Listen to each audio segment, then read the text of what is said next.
ਵਾਹਿਗੁਰੂ ਸਾਹਿਬ ਜੀ। ਇੱਕ ਓੰਕਾਰ ਸਤਿਗੁਰ ਪ੍ਰਸਾਦ। ਸ੍ਰੀ ਨਾਨਕ ਅੰਗਦ ਗੁਰੂ ਅਮਰਦਾਸ ਪਦ ਬੰਦ। ਰਾਮਦਾਸ ਅਰਜਨ ਗੁਰੂ ਔਰ ਸ੍ਰੀ ਹਰਿਗੋਬਿੰਦ। ਹਰ ਰਾਏ ਹਰ ਕ੍ਰਿਸ਼ਨ ਗੁਰ ਤੇਗ ਬਹਾਦਰ ਚੰਦ। ਦਸਵੇਂ ਗੋਬਿੰਦ ਸਿੰਘ ਗੁਰ ਨਮੋ ਚਰਨ ਅਰਵਿੰਦ। ਜਿਸ ਮੈਂ ਅੰਮ੍ਰਿਤ ਗਿਆਨ ਹੈ ਨਾਨਕ ਭਗਤ ਵੈਰਾਗ। ਸ੍ਰੀ ਗੁਰੂ ਗ੍ਰੰਥ ਸਾਹਿਬ ਉਦਦ ਬੰਦਾ ਕਰ ਅਨੁਰਾਗ।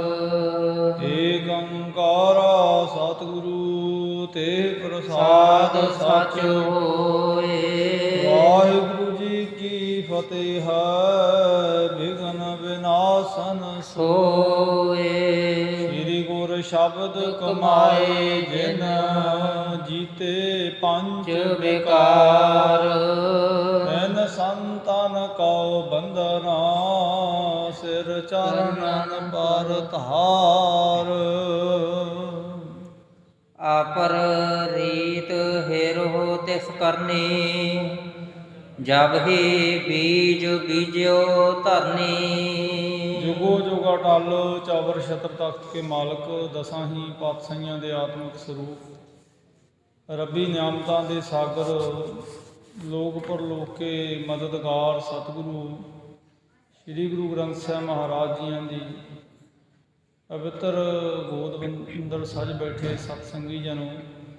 ਆਪਾਂ ਸਾਰੇ ਸਰੀਰ ਧੰਤਾ ਦੇ ਯੋਗ ਹਾਂ ਜਿਨ੍ਹਾਂ ਨੂੰ ਸਤਿਗੁਰੂ ਜੀ ਦੇ ਪਵਿੱਤਰ ਦਰਬਾਰ ਵਿੱਚ ਨਤਮਸਤਕ ਹੋ ਕਰਕੇ ਸਾਹਿਬ ਸਤਿਗੁਰੂ ਗੁਰੂ ਅਰਜਨ ਦੇਵ ਮਹਾਰਾਜ ਜੀਆਂ ਦੇ ਜੀਵਨ ਇਤਿਹਾਸ ਦੀ ਚਾਦਰੀ ਲੜੀਵਾਰ ਸ੍ਰੀ ਗੁਰਪ੍ਰਤਾਪ ਸੂਰਜ ਗ੍ਰੰਥ ਦੀ ਇਤਿਹਾਸਕ ਵਾਰਤਾ ਵਿਚਾਰਨ ਤੇ ਸਰਵਣ ਕਰਨ ਦਾ ਇਸ ਭਾਗ ਅਵਸਰ ਪ੍ਰਾਪਤ ਹੋ ਰਿਹਾ। ਕੱਲ੍ਹ ਆਪਾਂ ਪ੍ਰਸੰਗ ਵਿੱਚ ਵਿਚਾਰਨਾ ਕੀਤਾ ਕਿ ਯੋਗੀ ਸਤਿਗੁਰੂ ਦੇਵ ਜੀ ਨੂੰ ਪੁੱਛਦਾ ਹੈ ਕਿ ਇਹ ਜਿਹੜਾ ਸੰਸਾਰ ਹੈ ਇਹ ਨਾਸ਼ਵੰਤ ਹੈ, ਪਰ ਇਹ ਵੇਖਣ ਵਾਲੇ ਨੂੰ ਸੱਚਾ ਕਿਉਂ ਲੱਗਦਾ ਹੈ। ਇਹ ਸਾਰਾ ਕੁਝ ਜੜ ਰੂਪ ਹੈ, ਪਰ ਇਹਦੇ ਵਿੱਚ ਚੇਤਨਤਾ ਵੀ ਹੈ। ਸਤਿਗੁਰ ਦੇਵ ਜੀ ਉਸ ਤਾਂ ਹੀ ਉਦਾਹਰਨ ਦੇ ਕੇ ਗੱਲ ਸਮਝਾਉਂਦੇ ਹੈ ਜਿਵੇਂ ਬਾਜੀਗਰ ਲੋਕ ਤਮਾਸ਼ਾ ਕਰਦੇ ਹੈ, ਪਰ ਉਹ ਤਮਾਸ਼ਾ ਕਰਨ ਵਾਲੇ ਵਕਤੀ ਤੌਰ 'ਤੇ ਹੀ ਸਾਰੇ ਉਸ ਰੂਪ ਆਕਾਰ ਨੂੰ ਅਖਤਿਆਰ ਕਰਦੇ ਹੈ, ਪਰ ਮੂਲ ਰੂਪ ਦੇ ਵਿੱਚ ਇੱਕੋ ਹੀ ਬਾਜੀਗਰ ਹੁੰਦਾ ਹੈ। ਇਸੇ ਤਰ੍ਹਾਂ ਹੀ ਉਹ ਵਾਹਿਗੁਰੂ ਹੈ। ਫਿਰ ਸਤਿਗੁਰੂ ਜੀ ਨੇ ਦੂਸਰੀ ਉਦਾਹਰਨ ਦੁਬਾਰਾ ਗੱਲ ਸਮਝਾਉਣਾ ਕੀਤੀ ਕਿ ਜਿਵੇਂ ਪਾਣੀ ਇੱਕੋ ਹੀ ਸਮੁੰਦਰ ਵਿੱਚ ਵਗਦਾ ਹੈ, ਪਰ ਉਹਦੇ ਵਿੱਚ ਜੋ ਹਵਾ ਪ੍ਰਵੇਸ਼ ਕਰ ਜਾਂਦੀ ਹੈ ਉਹ ਲਹਿਰਾਂ ਦਾ ਰੂਪ ਅਖਤਿਆਰ ਕਰ ਲੈਂਦਾ ਹੈ, ਪਰ ਮੂਲ ਰੂਪ ਦੇ ਵਿੱਚ ਜਿਹੜੀ ਲਹਿਰ ਹੈ ਉਹ ਪਾਣੀ ਹੀ ਹੁੰਦਾ ਹੈ। ਤੀਸਰੀ ਉਦਾਹਰਨ ਸਾਹਿਬ ਜੀ ਨੇ ਦਰਸਾਉਣਾ ਕੀਤੀ ਕਿ ਜਿਵੇਂ ਗਹਿਣੇ ਹੈ ਸੋਨੇ ਦੇ, ਉਹਨਾਂ ਨੂੰ ਵੱਖਰੇ ਵੱਖਰੇ ਆਕਾਰ ਕਰਕੇ ਵੱਖਰੇ ਵੱਖਰੇ ਨਾਮ ਹਾਸਲ ਹੁੰਦੇ ਹੈ, ਪਰ ਮੂਲ ਰੂਪ ਦੇ ਵਿੱਚ ਉਹ ਸੋਨਾ ਹੀ ਹੋਇਆ ਕਰਦਾ। ਇਸੇ ਤਰ੍ਹਾਂ ਹੀ ਸਤਿਗੁਰੂ ਦੇਵ ਜੀ ਉਹਨੂੰ ਇਹ ਗੱਲ ਸਮਝਾ ਰਹੇ ਹੈ। ਇਉਂ ਆਪਾਂ ਕੱਲ੍ਹ ਬੜਾ ਵਿਸਥਾਰ ਨਾਲ ਪ੍ਰਸੰਗ ਪਿੱਛੇ ਵਿਚਾਰਿਆ ਸੀ। ਆਓ ਅਗਲੀ ਵਿਚਾਰ ਨਾਲ ਸਾਂਝ ਪਾਉਣ ਤੋਂ ਪਹਿਲਾਂ ਮਨ ਬਿਰਤੀਆਂ ਕਾਗਰ ਕਰਦੇ ਹੋਏ ਗੁਰੂ ਚਰਨਾਂ ਦਾ ਧਿਆਨ ਕਰੀਏ। ਪ੍ਰੇਮ ਸਾਹਿਤ ਗੁਰੂ ਫਤਿਹ ਪ੍ਰਵਾਨ ਕਰੋ। ਆਖੋ ਜੀ ਵਾਹਿਗੁਰੂ ਜੀ ਕਾ ਖਾਲਸਾ ਵਾਹਿਗੁਰੂ ਜੀ ਕੀ ਫਤਿਹ। ਆਪਰ ਰੀਤ ਹੇਰੋ ਤਿਸ ਕਰਨੀ। ਜਬ ਹੀ ਬੀਜ ਬੀਜਿਓ ਧਰਨੀ। ਸਤਿਗੁਰ ਦੇਵ ਉਹਨੂੰ ਅਗਲੀ ਇੱਕ ਹੋਰ ਉਦਾਹਰਨ ਦਰਸਾਉਂਦੇ ਆ ਯੋਗੀ ਨੂੰ ਕਿ ਦੇਖੋ ਜਿਵੇਂ ਬੋਹੜ ਲੱਗ ਜਾਂਦੇ ਹੈ, ਪਰ ਉਹ ਬੋਹੜ ਲੱਗਦੇ ਕਦੋਂ ਹੈ? ਜਦੋਂ ਜ਼ਮੀਨ ਦੇ ਵਿੱਚ ਰੁੱਤ ਆਉਣ 'ਤੇ ਬੀਜ ਬੀਜਿਆ ਜਾਂਦਾ ਹੈ। ਅੰਕੁਰ ਹੋਏ ਪਾਤ ਦਰਸਾਵਹਿ। ਸ਼ਾਖਾ ਅਨਕ ਫੂਲ ਬਿਗਸਾਵਹਿ। ਤੇ ਸਮਾਂ ਆਉਣ 'ਤੇ ਜ਼ਮੀਨ ਦੇ ਵਿੱਚ ਬੀਜਿਆ ਹੋਇਆ ਬੀਜ ਪੁੰਗਰਦਾ ਹੈ, ਉਹਦੀ ਹਸਤੀ ਖਤਮ ਹੋ ਜਾਂਦੀ ਹੈ। ਆਪਣੇ ਤਾਈਂ ਪੱਤੇ ਆਉਂਦੇ ਹੈ, ਪੱਤੇ ਤੋਂ ਸ਼ਾਖਾ ਟਾਹਣੀਆਂ ਬਣਦੀਆਂ, ਫਿਰ ਉਹਦੇ ਤਾਈਂ ਫੁੱਲ ਲੱਗਦੇ ਆ, ਫੁੱਲਾਂ ਤੋਂ ਫਲ ਬਣ ਜਾਂਦਾ ਅਤੇ ਫਲ ਫਿਰ ਉਹ ਬੀਜ ਰੂਪ ਹੀ ਪ੍ਰਾਪਤ ਹੁੰਦਾ ਹੈ। ਇਸੇ ਤਰ੍ਹਾਂ ਉਹ ਇਹ ਸਾਰਾ ਬ੍ਰਹਮ ਦਾ ਪਸਾਰਾ ਹੈ ਵੀ ਆਦਿ ਵਿੱਚ ਵੀ ਉਹ ਪਰਮੇਸ਼ਵਰ ਹੀ ਸੀ ਤੇ ਅੰਤ ਸਮੇਂ ਵੀ ਉਸ ਵਾਹਿਗੁਰੂ ਜੀ ਦੀ ਹੀ ਖੇਡ ਇੱਥੇ ਮੌਜੂਦ ਰਹਿੰਦੀ ਹੈ। ਸੋ ਇੱਕ ਬੀਜ ਬਹੁਤ ਬਿਦ ਭਇਓ, ਨਾਨਾ ਰੰਗ ਰੂਪ ਨਿਰਮਇਓ। ਹੁਣ ਮੂਲ ਰੂਪ ਦੇ ਵਿੱਚ ਤਾਂ ਬੀਜ ਇੱਕੋ ਹੀ ਸੀ, ਪਰ ਉਹ ਬੀਜ ਨੇ ਹੁਣ ਕਿੰਨੇ ਸਰੂਪ, ਕਿੰਨੇ ਆਕਾਰ ਸਮੇਂ ਦੇ ਨਾਲ ਆਪਣੇ ਪ੍ਰਗਟਾਉਣਾ ਕੀਤੇ। ਹੁਣ ਬੀਜ ਗਲ ਜਾਂਦਾ ਜ਼ਮੀਨ ਵਿੱਚ, ਗੱਡਿਆ ਹੋਇਆ, ਬੀਜਿਆ ਹੋਇਆ, ਫਿਰ ਉਹ ਮੂਲ ਰੂਪ ਦੇ ਵਿੱਚ ਬੀਜਿਆ ਬੀਜ ਜਦੋਂ ਆਪਣੀ ਹਸਤੀ ਨੂੰ ਸਮਾਪਤ ਕਰ ਬੈਠਦਾ ਹੈ, ਫਿਰ ਪ੍ਰਾਪਤੀ ਕੀ ਹੁੰਦੀ ਹੈ? ਫਿਰ ਛੋਟਾ ਪੌਦਾ ਬਣ ਜਾਂਦਾ, ਫਿਰ ਉਹ ਬ੍ਰਿਛ ਬਣ ਜਾਂਦਾ, ਬ੍ਰਿਛ 'ਤੇ ਫਿਰ ਸਮਾਂ ਆਉਣ 'ਤੇ ਫੁੱਲ ਲੱਗਦੇ ਹੈ, ਫਿਰ ਫਲ ਬਣਦਾ ਹੈ, ਅਤੇ ਜਿਹੜਾ ਫਲ ਹੈ ਉਹ ਫਿਰ ਬੀਜ ਰੂਪ ਹੀ ਹੁੰਦਾ ਹੈ। ਅਤੇ ਜੇ ਹੁਣ ਉਹ ਬੀਜ ਰੂਪ ਨੂੰ ਆਪਾਂ ਸਮਝਣਾ ਕਰੀਏ ਤਾਂ ਉਹ ਮੂਲ ਰੂਪ ਦੇ ਵਿੱਚ ਬੀਜ ਹੀ ਸੀ।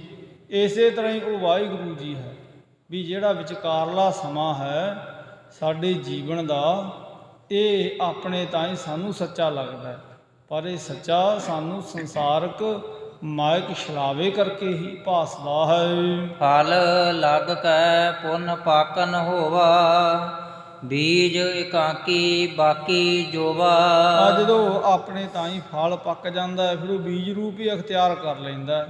ਇਸੇ ਤਰ੍ਹਾਂ ਇਹ ਸਾਰੇ ਜੀਵ ਹੈ, ਜਦੋਂ ਆਪਣੇ ਤਾਂ ਹੀ ਜੀਵ ਆਪਣਾ ਉਹ ਬ੍ਰਹਮ ਸਰੂਪ ਆਪਣੇ ਤਾਂ ਹੀ ਗੁਰੂ ਸ਼ਬਦ ਦੇ ਅਭਿਆਸ ਦੁਆਰਾ ਜਾਣ ਲੈਂਦਾ ਹੈ, ਫਿਰ ਉਹਦੇ ਤਾਂ ਹੀ ਆ ਜਿਹੜਾ ਜੀਵਨ ਹੈ ਬਿਲਕੁਲ ਸੁਪਨੇ ਦੀ ਨਿਆਈ ਭਾਸਦਾ ਹੈ। ਜਿਵੇਂ ਆਪਾਂ ਬਾਣੀ ਵਿੱਚ ਬਚਨ ਪੜ੍ਹਦੇ ਹਾਂ ਕਿ ਜੋਤੀ ਜੋਤ ਰਲੀ ਸੰਪੂਰਨ ਥੀਆ ਰਾਮ। ਉਹਨਾਂ ਦੀ ਦਸ਼ਾ ਕੀ ਹੁੰਦੀ ਹੈ? ਬ੍ਰਹਮ ਦਿਸੈ ਬ੍ਰਹਮ ਸੁਣੀਐ, ਏਕ ਏਕ ਵਖਾਣੀਐ, ਆਤਮ ਪਸਾਰਾ ਕਰਨਹਾਰਾ, ਤਿਸ ਬਿਨਾ ਨਹੀਂ ਜਾਣੀਐ। ਫਿਰ ਉਹ ਸਾਰੇ ਪਾਸੇ ਵਾਹਿਗੁਰੂ ਜੀ ਦੇ ਸਰੂਪ ਨੂੰ, ਵਾਹਿਗੁਰੂ ਜੀ ਦੀ ਹੋਂਦ ਨੂੰ ਹੀ ਜੀਵ ਆਪਣੀ ਦ੍ਰਿਸ਼ਟੀ ਵਿੱਚ ਲਿਆਉਂਦਾ ਹੈ। ਪ੍ਰਥਮ ਪਿਛਾਰੀ ਬੀਜ ਹੈ ਰਹਿਓ, ਮੱਧ ਕਾਲ ਜਗ ਕੈ ਸਮ ਲਹਿਓ। ਤੇ ਹੁਣ ਜਿਹੜਾ ਬੀਜ ਪਹਿਲਾਂ ਬੀਜਿਆ ਸੀ, ਫਿਰ ਉਹੀ ਬੀਜ ਅਖੀਰ ਨੂੰ ਪ੍ਰਾਪਤ ਹੁੰਦਾ ਹੈ, ਪਰ ਜਿਹੜਾ ਉਹਦਾ ਵਿਚਕਾਰਲਾ ਜਿਹੜਾ ਜੀਵਨ ਕਾਲ ਸੀ, ਹੁਣ ਉਦਾਹਰਨ ਦੇ ਤੌਰ 'ਤੇ ਜਿਵੇਂ ਹੁਣ ਆਪਾਂ ਕਣਕ ਜਾਂ ਸਰੋਂ ਬੀਜੀ ਹੈ, ਹੁਣ ਉਹ ਬੀਜੀ ਨੂੰ ਤੇ ਕਈ ਮਹੀਨੇ ਹੋ ਗਏ, ਪਰ ਮੂਲ ਰੂਪ ਦੇ ਵਿੱਚ ਆਪਾਂ ਨੂੰ ਫਿਰ ਉਹੀ ਪ੍ਰਾਪਤ ਹੋ ਜਾਣੇ ਆ ਬੀਜ ਜਿਹੜੇ ਆਪਾਂ ਬੀਜੇ ਸੀ। ਪਰ ਹੁਣ ਜਿਹੜਾ ਵਿਚਕਾਰਲਾ ਟਾਈਮ ਹੈ, ਹੁਣ ਉਹ ਜਿਹੜਾ ਟਾਈਮ ਹੈ ਉਹ ਉਹਦਾ ਇੱਕ ਵਕਤੀ ਤੌਰ 'ਤੇ ਸਰੂਪ ਹੈ, ਪਰ ਮੂਲ ਰੂਪ ਦੇ ਵਿੱਚ ਉਹ ਬੀਜ ਹੀ ਸਾਨੂੰ ਪ੍ਰਾਪਤ ਹੋਣੇ ਆ। ਇਸੇ ਤਰ੍ਹਾਂ ਹੀ ਸਾਡਾ ਇਹ ਸਰੀਰਾਂ ਦਾ ਸੰਬੰਧ ਹੁੰਦਾ ਹੈ ਵੀ ਇਹ ਜਿਹੜੇ ਪੰਜ ਤੱਤ ਹੈ, ਇਹ ਵਾਹਿਗੁਰੂ ਜੀ ਨੇ ਇਹਨਾਂ ਦੀ ਜੜ ਤੇ ਜੜੀ ਹੈ। ਅਤੇ ਜਦੋਂ ਇਹ ਤੱਤਾਂ ਦੇ ਵਿੱਚੋਂ ਵਾਹਿਗੁਰੂ ਜੀ ਨੇ ਆਪਣਾ ਜੋਤ ਸਰੂਪ ਆਪਾ ਲੈ ਕਰ ਦਿੱਤਾ, ਅਤੇ ਫਿਰ ਕੀ ਹੁੰਦਾ ਹੈ? ਇਹ ਜਿਹੜੇ ਪੰਜ ਤੱਤ ਹੈ, ਪੰਜ ਤੱਤਾਂ ਵਿੱਚ ਲੀਨ ਹੋ ਜਾਂਦੇ ਹੈ। ਜਿਵੇਂ ਜਿਸ ਬਾਬਤ ਸਤਿਗੁਰੂ ਗੁਰੂ ਤੇਗ ਬਹਾਦਰ ਮਹਾਰਾਜ ਕਥਨ ਕਰਦੇ ਕਿ ਪੰਜ ਤੱਤ ਕੋ ਤਨ ਰਚਿਓ, ਜਾਨਹੁ ਚਤੁਰ ਸੁਜਾਨ, ਜਿਹ ਤੇ ਉਪਜਿਓ ਨਾਨਕਾ, ਲੀਨ ਤਾਹੇ ਮਹਿਮਾਨ। ਫਿਰ ਉਹ ਆਪਣੇ ਜੋਤ ਸਰੂਪ ਆਪੇ ਵਿੱਚ ਹੀ ਜੀਵ ਸਮਾ ਜਾਂਦਾ ਹੈ। ਏਕ ਬ੍ਰਹਮ ਬਹੁ ਬਿਦ ਲਖ ਜਾਤ, ਜੋਗੀ ਸੁਣੋ ਔਰ ਦ੍ਰਿਸ਼ਟਾਂਤ। ਇਉਂ ਸਤਿਗੁਰੂ ਦੇਵ ਜੀ ਦਰਸਾਉਂਦੇ ਹੈ ਜੋਗੀ ਕਿ ਉਹ ਫਿਰ ਵਾਹਿਗੁਰੂ ਜੀ ਦਾ ਹੀ ਜਿਹੜਾ ਸਰੂਪ ਹੈ ਉਹ ਸਾਰੇ ਥਾਵਾਂ 'ਤੇ ਉਹ ਜਗਿਆਸੂ ਜੀਵਾਂ ਨੂੰ ਨਜ਼ਰ ਪੈਂਦਾ ਹੈ। ਤੇ ਅਗਲਾ ਵੀ ਇੱਕ ਤੁਸੀਂ ਹੋਰ ਦ੍ਰਿਸ਼ਟਾਂਤ ਇਹਦੇ 'ਤੇ ਸਰਵਣ ਕਰੋ। ਲੱਖੋ ਘਟ ਮਹਿ ਏਕ ਗਗਨ ਲਹਿ, ਰਹਿ ਅਲੇਪ ਲੇਪ ਜਿਸ ਕੋ ਨਹਿ। ਹਾਂ ਸਾਹਿਬ ਜੀ ਸਮਝਾਉਂਦੇ ਕਿ ਜਿਵੇਂ ਲੱਖਾਂ ਪਾਣੀ ਦੇ ਘੜੇ ਹੁਣ ਭਰ ਕੇ ਰੱਖੇ ਹੋਣ, ਤੇ ਉਹਨਾਂ ਦੇ ਵਿੱਚ ਬੇਅੰਤ ਹੀ ਸੂਰਜ ਦੇ ਸਰੂਪ ਨਜ਼ਰ ਆਉਂਦੇ ਹਨ। ਜਬ ਹੀ ਫੂਟ ਜਾਹੇ ਘਟ ਸਾਰੇ, ਸੋ ਨਭ ਇੱਕ ਹੀ ਪਰਹਿ ਨਿਹਾਰੇ। ਪਰ ਮੂਲ ਰੂਪ ਦੇ ਵਿੱਚ ਜਿਸ ਸੂਰਜ ਦਾ ਅਕਸ਼ ਪੈ ਰਿਹਾ ਹੈ ਘੜੇ ਦੇ ਤਾਈਂ, ਉਹ ਤਾਂ ਇੱਕੋ ਹੀ ਹੈ। ਤੇ ਜੇ ਹਜ਼ਾਰਾਂ ਘੜੇ ਭਰ ਕੇ ਰੱਖ ਦਈਏ ਪਾਣੀ ਦੇ, ਤੇ ਹਜ਼ਾਰਾਂ ਹੀ ਸੂਰਜ ਉਹਨਾਂ ਘੜਿਆਂ ਦੇ ਪਾਣੀ ਵਿੱਚ ਨਜ਼ਰ ਪੈਂਦੇ ਆ। ਤੇ ਜੇ ਉਹ ਸਾਰੇ ਘੜੇ ਤੋੜ ਦਿੱਤੇ ਜਾਣ ਤਾਂ ਫਿਰ ਮੂਲ ਰੂਪ ਦੇ ਵਿੱਚ ਇੱਕੋ ਹੀ ਜਿਹੜਾ ਸੂਰਜ ਦਾ ਅਕਸ਼ ਪੈਂਦਾ ਸੀ, ਜਿਹੜਾ ਹੈ ਹੀ ਇੱਕ, ਉਹੀ ਫਿਰ ਸਾਰਿਆਂ ਨੂੰ ਨਜ਼ਰ ਆਉਂਦਾ ਹੈ। ਘਟ ਲੈ ਗਮਨ ਹੈ ਇਤ ਉਤਮਾਹੇ, ਨਭ ਰਸ ਏਕ ਨ ਆਵਹਿ ਜਾਹੇ। ਆ ਤੇ ਇਉਂ ਫਿਰ ਉਹ ਸਾਰੇ ਦੇ ਸਾਰੇ ਘੜੇ ਟੁੱਟਣ ਤੇ ਇੱਕੋ ਹੀ ਆਕਾਸ਼ ਦਿਖਾਈ ਦਿੰਦਾ ਹੈ, ਤੇ ਬਾਕੀ ਸਾਰੇ ਦੇ ਸਾਰੇ ਜਿਹੜੇ ਸੂਰਜ ਬਹੁਤੇ ਨਜ਼ਰ ਪੈ ਰਹੇ ਸੀ ਉਹ ਆਪਣੇ ਆਪ ਹੀ ਸਮਾਪਤ ਹੋ ਜਾਂਦੇ ਹਨ। ਜੋ ਹੋਵਹਿ ਪੂਰਨ ਸਭ ਥਾਨ, ਤਿਸ ਕੋ ਬਨਹ ਨ ਆਵਨ ਜਾਨ। ਤੇ ਜਿਹੜਾ ਉਹ ਵਾਹਿਗੁਰੂ ਜੀ ਹੈ ਫਿਰ ਉਹ ਸਾਰਿਆਂ ਥਾਵਾਂ ਤੇ ਇੱਕੋ ਹੀ ਹੈ, ਉਹ ਕਿਤੇ ਜਾਂਦਾ ਨਹੀਂ ਕਿਤੇ ਆਉਂਦਾ ਨਹੀਂ। ਹੁਣ ਉਹ ਨਾ ਆਪਣੇ ਤਾਈਂ ਉਹਦਾ ਜਨਮ ਹੈ ਨਾ ਉਹਦਾ ਆਪਣੇ ਤਾਈਂ ਸਮਾਪਨ ਹੁੰਦਾ ਹੈ। ਉਹ ਕੀ ਹੈ? ਉਹ ਤੇ ਪ੍ਰਕਾਸ਼ ਰੂਪ ਹੈ, ਜਿਹਦੇ ਬਾਬਤ ਸਾਹਿਬ ਜੀ ਨੇ ਕਥਨ ਕੀਤਾ ਹੈ ਕਿ ਆਦ ਅੰਤ ਇੱਕ ਅਵਤਾਰਾ ਸੋਈ ਗੁਰੂ ਸਮਝਿਓ ਹਮਾਰਾ। ਜਿਹਦੇ ਬਾਬਤ ਆਪਾਂ ਬਚਨ ਪੜ੍ਹਦੇ ਹਾਂ ਕਿ ਉਹ ਜੋਤ ਰੂਪ ਹੈ। ਜੋਤ ਰੂਪ ਹਰਾਪ ਗੁਰੂ ਨਾਨਕ ਕਹਾਇਓ।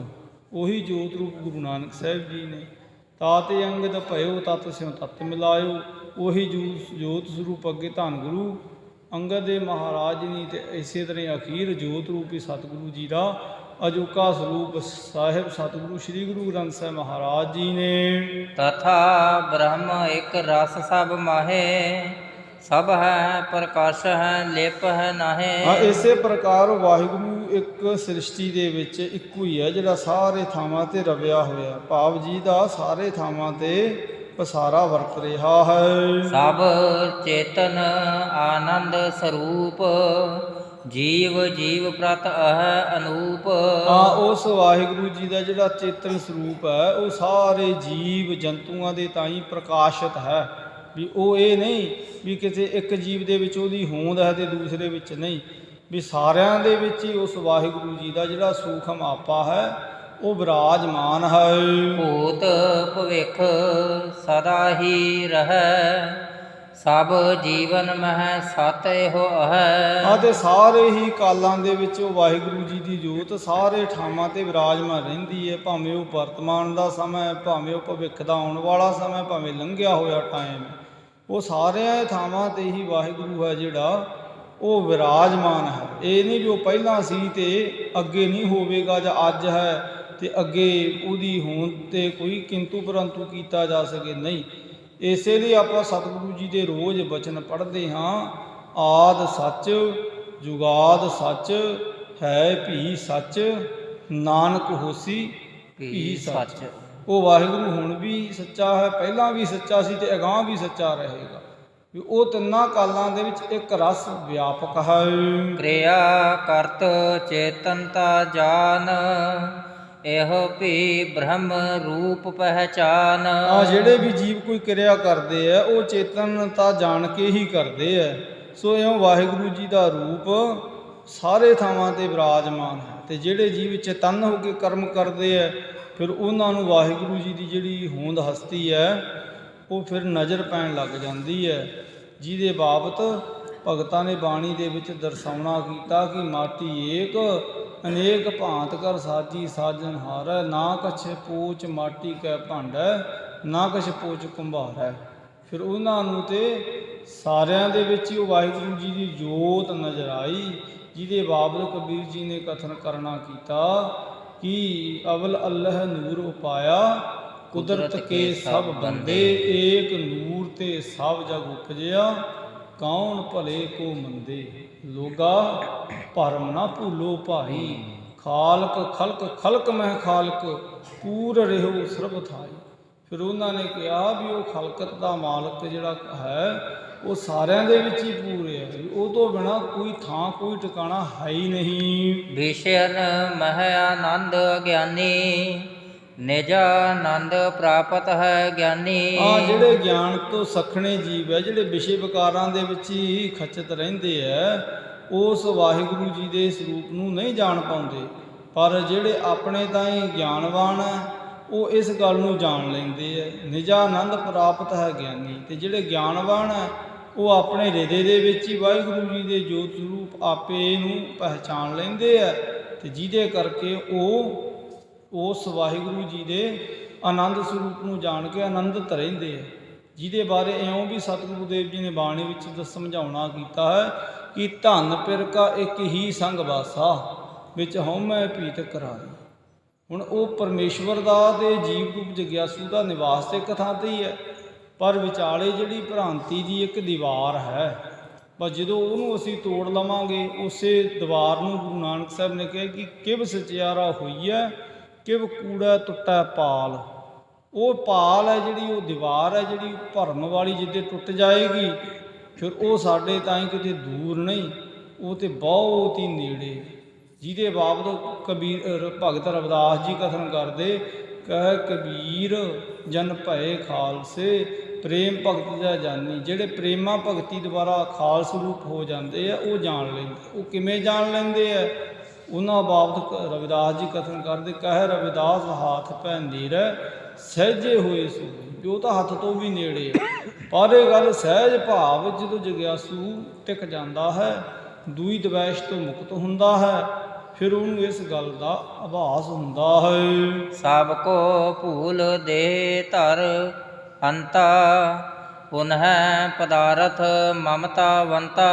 ਪਰ ਜਿਹੜੇ ਵਿੱਚ ਅਗਿਆਨਵਾਨ ਜੀਵ ਹੈ ਉਹ ਆਪਣੇ ਤੇ ਇਸ ਹਉਮੈ-ਹੰਗਤਾ ਦੇ ਘਮੰਡ ਵਿੱਚ ਇਹ ਗੱਲ ਨੂੰ ਭੁੱਲ ਜਾਂਦੇ ਹੈ ਤੇ ਪਦਾਰਥਾਂ ਦੀ ਮਮਤਾ ਵਿੱਚ ਮੋਹੇ ਹੋਏ ਉਹਦੇ ਆਪੇ ਨੂੰ, ਉਹਦੀ ਹਸਤੀ ਨੂੰ ਉਹ ਪਹਿਚਾਨ ਨਹੀਂ ਪਾਉਂਦੇ। ਇਹ ਸਭ ਮਾਇਆ ਕੇਰ ਵਿਕਾਰ ਜੋ ਭਾਸਤ ਹੈ ਨਾਨਾ ਕਾਰ। ਆ ਤੇ ਜਿਹੜੇ ਵਿਕਾਰ ਹੈ ਇਹ ਸਾਰੇ ਦੇ ਸਾਰੇ ਮਾਇਆ ਕਰਕੇ ਹੀ ਸਾਨੂੰ ਭਾਂਤ ਭਾਂਤ ਦੇ ਸੱਚੇ ਲੱਗਦੇ ਹੈ, ਪਰ ਇਹ ਹੈ ਮੂਲ ਰੂਪ ਦੇ ਵਿੱਚ ਮਾਇਕ ਛਲਾਵਾ ਹੀ। ਨਹੀਂ ਵਾਸਤਵ ਜਾਣਿਓ ਜਾਏ ਇਹ ਮਾਇਆ ਕੋ ਰੂਪ ਕਹਾਏ। ਆ ਤੇ ਉਹ ਵਾਸਤਵ ਦੇ ਵਿੱਚ ਵਾਹਿਗੁਰੂ ਨੂੰ ਨਹੀਂ ਉਹ ਪਹਿਚਾਣ ਪਾਉਂਦੇ, ਕਿਉਂਕਿ ਉਹ ਜਿਹੜੇ ਮਾਇਆ ਦੇ ਹੈ ਉਹਦੇ ਕਈ ਸਾਰੇ ਸਰੂਪ ਹੈ ਤੇ ਮਾਇਆ ਛਲ। ਹੁਣ ਇਹ ਛਲ ਰੂਪ ਹੈ ਨਾ ਜਿਹੜੀ ਮਾਇਆ, ਮੇਘ ਕੀ ਛਾਇਆ, ਹੁਣ ਇਹ ਬੱਦਲ ਦੀ ਛਾਂ ਵਰਗੀ ਹੈ ਜਿਹੜੀ ਮਾਇਆ ਹੈ। ਤ੍ਰਿਣ ਕੀ ਅਗਨ, ਤੇ ਇਹ ਆਪਣੇ ਤਾਈਂ ਘਾਹ ਦੀ ਅੱਗ ਵਰਗੀ ਹੈ ਮਾਇਆ ਦੀ ਜਿਹੜੀ ਦਸ਼ਾ ਜਾਂ ਅਵਸਥਾ ਹੈ। ਮਾਇਆ ਛਲ ਤ੍ਰਿਣ ਕੀ ਅਗਨ ਮੇਘ ਕੀ ਛਾਇਆ, ਗੋਬਿੰਦ ਭਜਨ ਬਿਨ ਹੜਕਾ ਜਲ। ਪਰਮੇਸ਼ਰ ਦੇ ਨਾਮ ਤੋਂ ਬਿਨਾਂ ਇਹ ਹੜ੍ਹ ਦੇ ਪਾਣੀ ਵਾਂਗ ਹੈ ਜਿਹੜੀ ਆਪਣੇ ਤਾਈਂ ਜੀਵ ਨੂੰ ਆਪਣੇ ਨਾਲ ਹੀ ਲੈ ਡੁੱਬਦੀ ਹੈ। ਮੈਂ ਦਹਿ ਜਾਨੋ ਕਰਨ ਬਖਾਨ ਇਸੈ ਨਾਮ ਮਾਇਆ ਅਗਿਆਨ। ਇਸੇ ਕਰਕੇ ਇਹ ਮਾਇਆ ਨੂੰ ਅਗਿਆਨਤਾ ਕਿਹਾ ਜਾਂਦਾ ਹੈ। ਜਿਨ੍ਹਾਂ ਜੀਵਾਂ ਨੂੰ ਗਿਆਨ ਹੁੰਦਾ ਹੈ ਉਹ ਤੇ ਫਿਰ ਮਾਇਆ ਦੇ ਭਰਮ ਜਾਲ ਵਿੱਚ ਪੈਂਦੇ ਨਹੀਂ, ਕਿਉਂਕਿ ਉਹਨਾਂ ਕੋਲ ਗਿਆਨ ਹੁੰਦਾ। ਤੇ ਜਿਨ੍ਹਾਂ ਦੇ ਕੋਲ ਗਿਆਨ ਹੈ ਫਿਰ ਉਹ ਅਗਿਆਨਤਾ ਦੇ ਕਰਮ ਦੇ ਵਿੱਚ ਖਚਿਤ ਨਹੀਂ ਹੁੰਦੇ, ਉਹ ਆਪਣੇ ਆਪ ਨੂੰ ਨਿਰਲੇਪ ਰੱਖ ਲੈਂਦੇ ਹੈ। ਉਪੈ ਸ਼ਕਤ ਕੇ ਧਾਰ ਨਿਹਾਰੀ ਇੱਕ ਆਵਰਨ ਵਿਖੇਪ ਉਚਾਰੀ। ਤੇ ਇਹ ਇਸ ਕਰਕੇ ਦੋ ਸ਼ਕਤੀਆਂ ਨੇ, ਇੱਕ ਅਗਿਆਨਤਾ ਹੈ ਤੇ ਅਗਿਆਨਤਾ ਕਰਕੇ ਵਿਆਕੁਲਤਾ ਹੈ। ਤੇ ਜਿੰਨਾ ਚਿਰ ਜੀਵ ਨੂੰ ਗਿਆਨ ਨਹੀਂ ਹੁੰਦਾ ਤੇ ਉਹ ਵਿਆਕੁਲਤਾ ਤੋਂ ਮੁਕਤ ਨਹੀਂ ਹੁੰਦਾ। ਤੇ ਜਿਹੜੀ ਵਿਆਕੁਲਤਾ ਹੈ ਉਹ ਅਗਿਆਨਤਾ ਕਰਕੇ ਹੈ।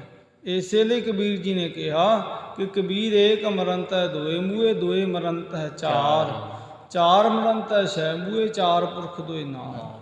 ਹੁਣ ਇੱਕ ਕੀ ਹੈ, ਸਭ ਤੋਂ ਪਹਿਲਾਂ ਗਿਆਨ ਮਰਦਾ ਹੈ ਤੇ ਅਗਿਆਨ ਕਰਕੇ ਕੀ ਹੈ, ਭਰਮ ਹੈ, ਤੇ ਭਰਮ ਦਾ ਕਾਰਨ ਹੈ ਮੋਹ, ਤੇ ਮੋਹ ਕਰਕੇ ਦੁੱਖ ਹੈ। ਹੁਣ ਸਾਨੂੰ ਪਤਾ ਹੀ ਨਹੀਂ ਵੀ ਅਸੀਂ ਦੁਖੀ ਕਿਉਂ ਹਾਂ। ਹੁਣ ਦੁੱਖ ਦੀ ਜਿਹੜੀ ਜੜ ਹੈ ਉਹ ਅਗਿਆਨਤਾ ਦੇ ਵਿੱਚ ਆਪਣੇ ਤਾਈਂ ਅਗਿਆਨਤਾ ਦੇ ਵਿੱਚ ਲੱਗੀ ਹੋਈ ਹੈ। ਤੇ ਜਿੰਨਾ ਚਿਰ ਅਗਿਆਨਤਾ ਜਾਂਦੀ ਨਹੀਂ ਜੀਵਨ ਵਿੱਚੋਂ ਤੇ ਉਹਨਾਂ ਚਿਰ ਭਰਮ ਨਹੀਂ ਹਟਦਾ। ਤੇ ਜਿਹੜਾ ਭਰਮ ਹੈ ਉਹ ਫਿਰ ਦੁੱਖ ਨੂੰ ਜਨਮ ਦਿੰਦਾ ਹੈ। ਪਰ ਅਸੀਂ ਆਪਣੇ ਤੇ ਦੁਖੀ ਹੋਣ ਦਾ ਆਲਾਪ ਰਹੇ, ਪਰ ਸਾਨੂੰ ਇਹ ਪਤਾ ਹੀ ਨਹੀਂ ਵੀ ਦੁੱਖ ਹੈ ਕਿ ਦੁੱਖ ਦਾ ਕਾਰਨ ਅਗਿਆਨਤਾ। ਤੇ ਅਗਿਆਨਤਾ ਦਾ ਵਿਨਾਸ਼ ਉਦੋਂ ਹੁੰਦਾ ਜਦੋਂ ਗਿਆਨ ਹੋ ਜਾਂਦਾ। ਜਿਵੇਂ ਸੁਪਨੇ ਦੇ ਵਿੱਚ ਸਾਨੂੰ ਬਹੁਤੇ ਹੁਣ ਭੈੜੇ ਦ੍ਰਿਸ਼ਟਾਂਤ ਨਜ਼ਰ ਆਉਂਦੇ ਆ, ਪਰ ਜਦੋਂ ਅੱਖ ਖੁੱਲ੍ਹ ਜਾਂਦੀ ਹੈ ਤੇ ਫਿਰ ਉਹ ਸਾਰਾ ਕੁਝ ਹੀ ਸਮਾਪਤ ਹੋ ਜਾਂਦਾ ਹੈ।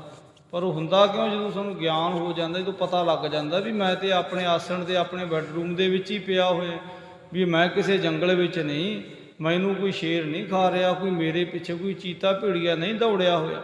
ਪਰ ਸੁਪਨੇ ਦੇ ਵਿੱਚ ਬੰਦਾ ਹੁਣ ਬੜਾੜਾ ਕੇ ਜਦੋਂ ਉੱਠਦਾ ਹੈ ਫਿਰ ਉਹਦਾ ਇਹ ਭਰਮ ਟੁੱਟ ਜਾਂਦਾ, ਤੇ ਭਰਮ ਜਦੋਂ ਟੁੱਟ ਜਾਂਦਾ ਤੇ ਉਹਨੂੰ ਗਿਆਨ ਹੋ ਜਾਂਦਾ। ਇਸੇ ਤਰ੍ਹਾਂ ਸਤਿਗੁਰੂ ਦੇਵ ਜੀ ਇੱਥੇ ਦਰਸਾਉਂਦੇ ਕਿ ਇੱਕ ਤਾਂ ਅਗਿਆਨਤਾ ਹੈ ਤੇ ਅਗਿਆਨਤਾ ਕਰਕੇ ਹੀ ਵਿਆਕੁਲਤਾ ਬਣੀ ਰਹਿੰਦੀ ਹੈ। ਕਰਹਿ ਸਰੂਪ ਅਛਾਦਨ ਜੋਏ ਗਿਆਨੀ ਭਨਹਿ ਆਵਰਣ ਸੋਏ। ਤੇ ਜਿਹੜੇ ਗਿਆਨਵਾਨ ਲੋਕ ਹੁੰਦੇ ਆ ਫਿਰ ਉਹ ਆਪਣੇ ਸਵੈ ਸਰੂਪ ਨੂੰ ਪਹਿਚਾਣ ਲੈਂਦੇ ਆ ਤੇ ਉਹ ਫਿਰ ਅਗਿਆਨਤਾ ਦਾ ਜਿਹੜਾ ਪਰਦਾ ਆਪਣੇ ਤੇ ਪੈਣ ਨਹੀਂ ਦਿੰਦੇ। ਜਹ ਨਾਨਤਵ ਪ੍ਰਤੀਤ ਕਰਾਈ, ਸੋ ਵਿਖੇਪ ਜਹ ਕਹਿ ਦ੍ਰਿਸ਼ਟਾਈ। ਤੇ ਫਿਰ ਉਹਨਾਂ ਤਾਈਂ ਅਨੇਕਾਂ ਤਰ੍ਹਾਂ ਦਾ ਫਿਰ ਭਰੋਸਾ ਹੋ ਜਾਂਦਾ ਹੈ। ਉਹਨਾਂ ਦੇ ਤਾਈਂ ਫਿਰ ਵਿਆਕੁਲਤਾ ਹੈ ਜਿਹੜੀ ਉਹ ਨਹੀਂ ਆਉਂਦੀ, ਉਹ ਵਿਆਕੁਲ ਨਹੀਂ ਹੁੰਦੇ, ਕਿਉਂਕਿ ਉਹਨਾਂ ਦੇ ਤਾਈਂ ਗਿਆਨ ਹੁੰਦਾ ਹੈ। ਉਹਨਾਂ ਨੂੰ ਸੱਚ ਤੇ ਝੂਠ ਦੀ ਪਹਿਚਾਣ ਹੁੰਦੀ ਹੈ, ਤੇ ਪਹਿਚਾਣ ਜਿਹਦੇ ਤਾਈਂ ਹੁੰਦੀ ਹੈ ਫਿਰ ਉਹ ਆਪਣੇ ਦੇ ਦੁਖੀ ਨਹੀਂ ਹੁੰਦਾ। ਹੁਣ ਜੌਹਰੀ ਨੂੰ ਪਹਿਚਾਣ ਹੈ ਨਾ ਹੀਰੇ ਦੀ, ਤੇ ਹੁਣ ਜਿਹਦੇ ਤਾਈਂ ਪਹਿਚਾਣ ਉਹੀ ਉਹਦਾ ਠੀਕ ਮੁੱਲ ਤਾਰੇਗਾ। ਹੁਣ ਇਸੇ ਤਰ੍ਹਾਂ ਜਿਨ੍ਹਾਂ ਨੂੰ ਠੀਕ ਬੋਧ ਹੈ ਸੰਸਾਰ ਦੇ ਦੁੱਖ ਤੇ ਸੁੱਖ ਦਾ, ਉਹੀ ਜੀਵ ਉਹਦੇ ਪ੍ਰਭਾਵ ਨੂੰ ਕਬੂਲ ਕਰਦਾ ਹੈ। ਤੇ ਜਿਹਦੇ ਤਾਈਂ ਹੁਣ ਬੋਧ ਹੀ ਨਹੀਂ ਹੈ, ਹੁਣ ਉਹਦੇ ਤਾਈਂ ਤੇ ਛੋਟੀ ਜੀ ਸਮੱਸਿਆ ਵੀ ਬਹੁਤ ਵੱਡਾ ਜੋਖਿਮ ਦਾ ਕਰਮ ਹੈ। ਇੱਥੇ ਸਾਹਿਬ ਸਮਝਾਉਂਦੇ ਜਿਹੜੇ ਗਿਆਨਵਾਨ ਪੁਰਸ਼ ਹੁੰਦੇ ਹੈ, ਜਿਹੜੇ ਇਹਨਾਂ ਦੇ ਜੀਵਨ ਵਿੱਚ ਵਿਵੇਕ ਹੁੰਦਾ ਹੈ, ਉਹ ਆਪਣੇ ਤਾਈਂ ਅਗਿਆਨਤਾ ਦੇ ਪ੍ਰਭਾਵ ਤੋਂ ਮੁਕਤ ਹੁੰਦੇ ਹੈ, ਤੇ ਉਹਨਾਂ ਦੇ ਜੀਵਨ ਵਿੱਚ ਖੇੜਾ ਹੁੰਦਾ, ਵਿਆਕੁਲਤਾ ਨਹੀਂ ਹੁੰਦੀ। ਉਪਾਦਾਨ ਇਹ ਸਭ ਜਗ ਘੇਰੀ, ਹੈ ਅਘਟਨ ਘਟਨਾ ਸੋ ਕਨੇਰੀ। ਜਿਵੇਂ ਮਿੱਟੀ ਦੇ ਘੜੇ ਦੀ ਸ਼ਕਲ ਬਦਲ ਜਾਂਦੀ ਹੈ, ਇਸੇ ਤਰ੍ਹਾਂ ਹੀ ਇਹ ਮਾਇਆ ਜਿਹੜੀ ਇਹ ਸੰਸਾਰ ਦਾ ਉਪਾਦਾਨ ਕਾਰਨ ਹੈ। ਜਥਾ ਰਜੂ ਹੋਏ ਬਕਰ ਪਰੀ ਹੈ, ਕਹਿ ਨਰ ਨਿਸ਼ਚੈ ਸੋ ਨਾ ਕਰੀ ਹੈ। ਜਿਸ ਤਰ੍ਹਾਂ ਹੁਣ ਰੱਸੀ ਹੈ ਜਿਹੜੀ ਉਹ ਟੇਢੀ ਬਿੰਗੀ ਪਈ ਹੋਈ ਰਾਤ ਦੇ ਹਨੇਰੇ ਵਿੱਚ ਸਾਨੂੰ ਸੱਪ ਦਾ ਭੁਲੇਖਾ ਦਿੰਦੀ ਹੈ, ਤੇ ਸਾਡੇ ਤਾਈਂ ਉਹ ਬਹੁਤ ਹੀ ਡਰਾਉਂਦੀ ਹੈ।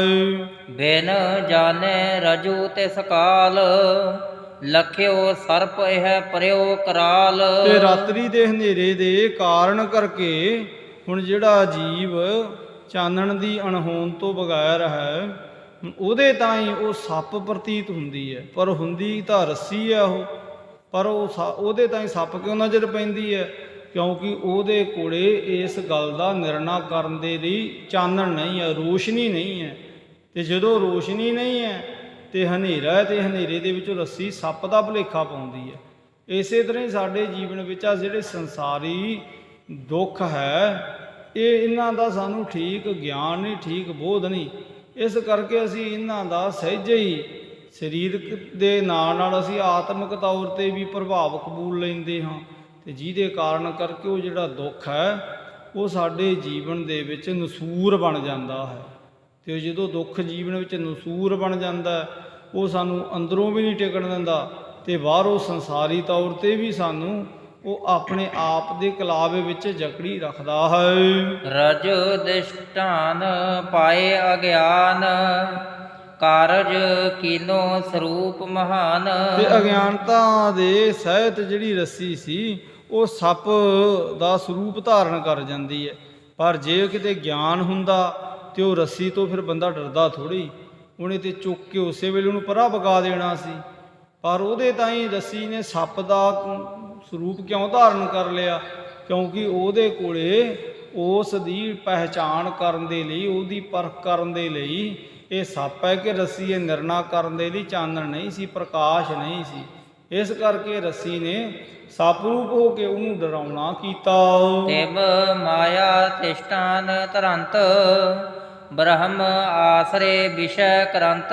ਇਸੇ ਤਰ੍ਹਾਂ ਹੀ ਜਿਹੜੀ ਮਾਇਆ ਹੈ ਉਹ ਅਗਿਆਨਤਾ ਦਾ ਸਹਾਰਾ ਲੈਂਦੀ ਹੈ, ਤੇ ਜਦੋਂ ਮਾਇਆ ਅਗਿਆਨਤਾ ਦਾ ਸਹਾਰਾ ਲੈ ਲੈਂਦੀ ਹੈ ਤੇ ਜਿਹੜਾ ਬ੍ਰਹਮ ਦਾ ਆਸਰਾ ਹੈ ਫਿਰ ਉਹ ਸਾਡੇ ਜੀਵਾਂ ਦੇ ਜੀਵਨ ਦੇ ਵਿੱਚੋਂ ਸਮਾਪਤ ਹੋ ਜਾਂਦਾ ਹੈ। ਤੇ ਜਦੋਂ ਬ੍ਰਹਮ ਦਾ ਆਸਰਾ ਸਮਾਪਤ ਹੋ ਜਾਂਦਾ ਤੇ ਮਾਇਆ ਦੇ ਅਗਿਆਨ ਕਰਕੇ ਜੀਵ ਫਿਰ ਵਿਸ਼ੇ ਵਿਕਾਰ ਹੁਣ ਇਉਂ ਫਿਰ ਆਪਣੇ ਮਨ ਕਰਕੇ ਕਰਮ ਕਰਕੇ ਇੰਦਰੀਆਂ ਦੁਆਰਾ ਭੋਗਦਾ ਹੈ। ਜਥਾ ਤਿਮਰ ਹੋਏ ਕੋਸ਼ਠ ਅੰਤਰ, ਕੋਠਾ ਆਸ਼ਰੈ ਤਾਹੇ ਨਿਰੰਤਰ। ਜਿਵੇਂ ਕਿਸੇ ਕੋਠੇ ਦੇ ਵਿੱਚ, ਕਿਸੇ ਕਮਰੇ ਦੇ ਵਿੱਚ ਹੁਣ ਲਾਈਟ ਦੇ ਨਾ ਹੋਣ ਕਾਰਨ ਕਰਕੇ ਹੁਣ ਉਹ ਬਹੁਤ ਜ਼ਿਆਦੇ ਹਨੇਰੇ ਦੇ ਸਹਿਤ ਜਕੜਿਆ ਹੁੰਦਾ ਹੈ। ਬਿਨ ਕੋਸ਼ਠ ਅੰਧਕਾਰ ਨਹੀਂ ਹੈ, ਜਾਂ ਤੇ ਆਸ਼ਰੈ ਤਾਹੇ ਉਹੀ ਹੈ। ਹੁਣ ਕੋਠਾ ਜੇ ਬਣਾਇਆ ਹੀ ਨਾ ਹੋਵੇ, ਜੇ ਖੁੱਲ੍ਹਾ ਹੀ ਹੋਵੇ ਆਸਮਾਨ 'ਚ ਉਗਰਦਾ, ਤੇ ਫਿਰ ਉਹ ਕੋਠੇ ਦੀ ਹੋਂਦ ਤਾਂ ਹੈ ਹੀ ਨਹੀਂ, ਤੇ ਫਿਰ ਤੇ ਸਾਰੇ ਪਾਸੇ ਚਾਨਣ ਹੀ ਚਾਨਣ ਹੈ। ਪਰ ਜੇ ਹੁਣ ਕੋਠੇ ਦੀ ਹੋਂਦ ਹੈ ਤੇ ਉਹਦੇ ਵਿੱਚ ਕੋਈ ਦੀਵੇ ਬੱਤੀ ਦਾ ਪ੍ਰਬੰਧ ਨਹੀਂ, ਫਿਰ ਉਹ ਜਿਹੜਾ ਕੋਠਾ ਹਨੇਰੇ ਦੇ ਕਰਕੇ ਹਨੇਰੇ ਦੇ ਸਹਿਤ ਬਣਿਆ ਰਹਿੰਦਾ ਹੈ। ਤੇ ਜਿਵੇਂ ਹੁਣ ਆਪਾਂ ਇਸ ਦਰਬਾਰ ਵਿੱਚ ਵਿਰਾਜ ਰਹੇ ਹਾਂ, ਤੇ ਜੇ ਇਹਦੇ ਚਾਰੇ ਦਰਵਾਜ਼ੇ ਸਾਰੇ ਬੰਦ ਕਰ ਦਿੱਤੇ ਜਾਣ, ਲਾਈਟਾਂ ਬੱਤੀਆਂ ਬੰਦ ਕਰ ਦਿੱਤੀਆਂ ਜਾਣ, ਤੇ ਹਨੇਰਾ ਪਸਰ ਜਾਏਗਾ। ਪਰ ਜੇ ਹੁਣ ਇਸ ਦਰਬਾਰ ਤੋਂ ਆਪਾਂ ਬਾਹਰ ਦੇਖੀਏ ਤੇ ਚਾਨਣੀ ਚਾਨਣ ਹੋਏਗਾ। ਪਰ ਉਹ ਹਨੇਰੇ ਦਾ ਜਨਮ ਕਿਉਂ ਹੋਇਆ? ਕਿਉਂਕਿ ਇਹ ਇੱਕ ਬਿਲਡਿੰਗ ਹੈ, ਇਹਦੇ ਦਰਵਾਜ਼ੇ ਬੰਦ ਕਰਨ ਦੇ ਕਾਰਨ ਕਰਕੇ ਹੋਇਆ। ਇਸੇ ਤਰ੍ਹਾਂ ਹੀ ਸਾਡਾ ਜੀਵਨ, ਜਦੋਂ ਸਾਡਾ ਜੀਵਨ ਵਾਹਿਗੁਰੂ ਜੀ ਦੇ ਬ੍ਰਹਮ ਸਰੂਪ ਦੇ ਰੱਬੀ ਗਿਆਨ ਦੇ ਪ੍ਰਕਾਸ਼ਿਤ ਹੋ ਜਾਵੇਗਾ, ਫਿਰ ਸਾਡੇ ਜੀਵਨ ਦੇ ਵਿੱਚ ਕੋਈ ਅਗਿਆਨਤਾ ਕਰਕੇ ਹਨੇਰਾ ਨਹੀਂ ਹੋਏਗਾ। ਫਿਰ ਜੀਵਨ ਗਿਆਨ ਦੇ ਸਹਿਤ ਹੋਏਗਾ। ਤੇ ਜਦੋਂ ਗਿਆਨ ਹੋਏਗਾ ਫਿਰ ਉੱਥੇ ਅਗਿਆਨ ਦਾ ਪਸਾਰਾ ਹੀ ਨਹੀਂ। ਤੇ ਜਦੋਂ ਅਗਿਆਨ ਹੀ ਨਹੀਂ ਹੈ ਜੀਵਨ ਵਿੱਚ, ਫਿਰ ਉੱਥੇ ਕੋਈ ਦੁੱਖ ਵੀ ਨਹੀਂ, ਉੱਥੇ ਕੋਈ ਭਰਮ ਵੀ ਨਹੀਂ, ਉੱਥੇ ਕੋਈ ਮੋਹ ਵੀ ਨਹੀਂ, ਕੋਈ ਆਸਾ ਅੰਦੇਸ਼ਾ ਵੀ ਨਹੀਂ। ਉੱਥੇ ਤੇ ਫਿਰ ਜੀਵਨ ਦੇ ਵਿੱਚ ਆਨੰਦ ਹੀ ਆਨੰਦ ਹੈ। ਪੁੰਨ ਸੋ ਤਿਮਰ ਫੈਲਤ ਹੈ ਹੀ ਕੋ, ਵਿਸ਼ੈ ਕਰਤ ਤਿਸ ਕੋਸ਼ਠ ਹੀ ਕੋ।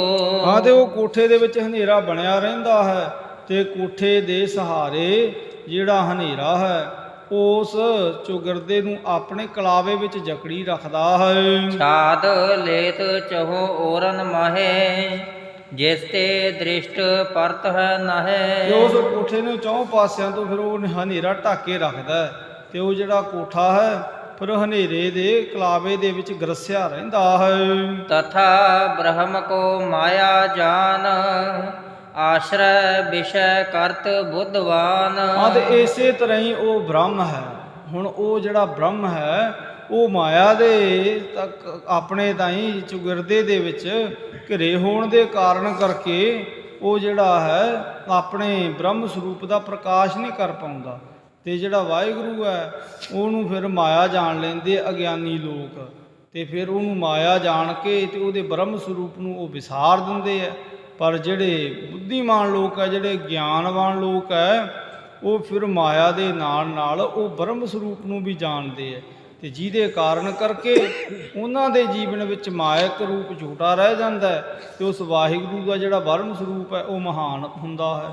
ਤੇ ਉਹ ਫਿਰ ਮਹਾਨ ਬ੍ਰਹਮ ਸਰੂਪ ਨੂੰ ਆਪਣੇ ਜੀਵਨ ਦੇ ਤਾਂ ਹੀ ਲਖ ਲੈਂਦੇ ਹੈ, ਜਾਣ ਲੈਂਦੇ ਹੈ।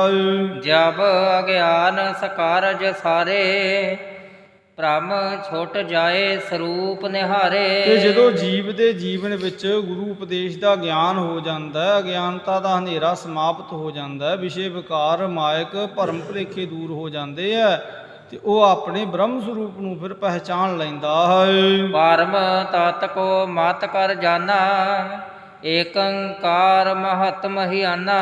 ਫਿਰ ਉਹ ਜੀਵ ਪਰਮ ਤਤ ਨੂੰ ਫਿਰ ਜਾਣ ਲੈਂਦਾ ਹੈ, ਤੇ ਫਿਰ ਜਿਹੜਾ ਇੱਕ ਵਾਹਿਗੁਰੂ ਹੈ, ਜਿਹੜਾ ਸਾਰੇ ਥਾਵਾਂ ਤੇ ਵਿਰਾਜ ਰਿਹਾ ਹੈ, ਜਿਹੜਾ ਸਾਰਿਆਂ ਤੋਂ ਵੱਡਾ ਹੈ, ਫਿਰ ਉਹਨੂੰ ਉਹ ਜਾਣ ਲੈਂਦਾ ਹੈ।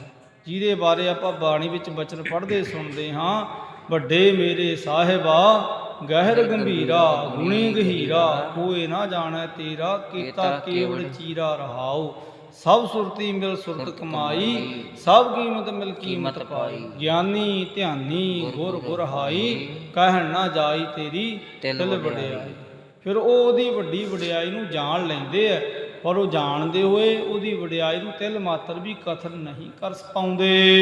ਏਕ ਆਤਮਾ ਬ੍ਰਹਮ ਅਨਸਵ ਹੈ, ਸਦਾ ਅਨਾਦਿ ਜੋ ਇੱਕ ਰਸ ਹੈ। ਹਾਂ, ਇਸ ਪ੍ਰਕਾਰ ਮਹਾਰਾਜ ਕਥਨ ਕਰਦੇ ਯੋਗੀ ਪ੍ਰਥਾਏ ਕਿ ਜਿਹੜੀ ਆਤਮਾ ਹੈ ਨਾ, ਉਹ ਅਸਲ ਵਿੱਚ ਬ੍ਰਹਮ ਰੂਪ ਹੈ, ਉਹ ਜਿਹੜੀ ਵਿਨਾਸ਼ ਤੋਂ ਰਹਿਤ ਹੈ, ਤੇ ਸਦਾ ਹੀ ਉਹ ਇੱਕ ਰਸ ਬਣੀ ਰਹਿੰਦੀ ਹੈ। ਆਏ ਨਾ ਜਾਏ ਕਿਤਹੂ ਤੇ ਕੋਈ, ਵਿਆਪਕ ਸਰਬ ਗਗਨ ਸਮ ਸੋਈ। ਤੇ ਉਹ ਜਿਹੜੀ ਆਤਮਾ ਉਹ ਆਦ ਅੰਤ ਤੋਂ ਰਹਿਤ ਹੈ, ਉਹ ਇੱਕ ਰਸ ਕਾਇਮ ਰਹਿੰਦੀ ਹੈ, ਉਹਦਾ ਆਵਾਗਮਨ ਨਹੀਂ ਹੁੰਦਾ, ਤੇ ਉਹ ਤਾਂ ਫਿਰ ਆਪਣੇ ਤਾਂ ਹੀ ਅਸਮਾਨ ਦੀ ਨਿਆਈ ਸਰਬ ਵਿਆਪਕ ਹੈ।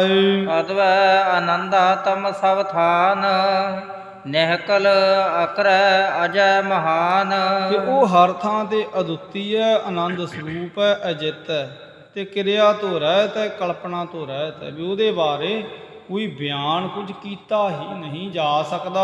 ਗੁਰ ਪੂਰਨ ਸੋ ਮਿਲ ਹੈ ਜਬੈ, ਹਉ ਮੈਂ ਮਲ ਨਿਰਵਾਰ ਹੈ ਸਭੈ। ਪਰ ਇਸ ਗੱਲ ਦਾ ਬੋਧ ਉਸ ਜਿਗਿਆਸੂ ਨੂੰ ਹੁੰਦਾ ਜਿਹੜਾ ਪੂਰੇ ਗੁਰੂ ਨੂੰ ਮਿਲ ਪੈਂਦਾ, ਤੇ ਪੂਰਾ ਗੁਰੂ ਕੀ ਕਰਦਾ? ਹਉਮੈ ਮਲ ਨਿਰਵਰਹਿ ਸਭੈ।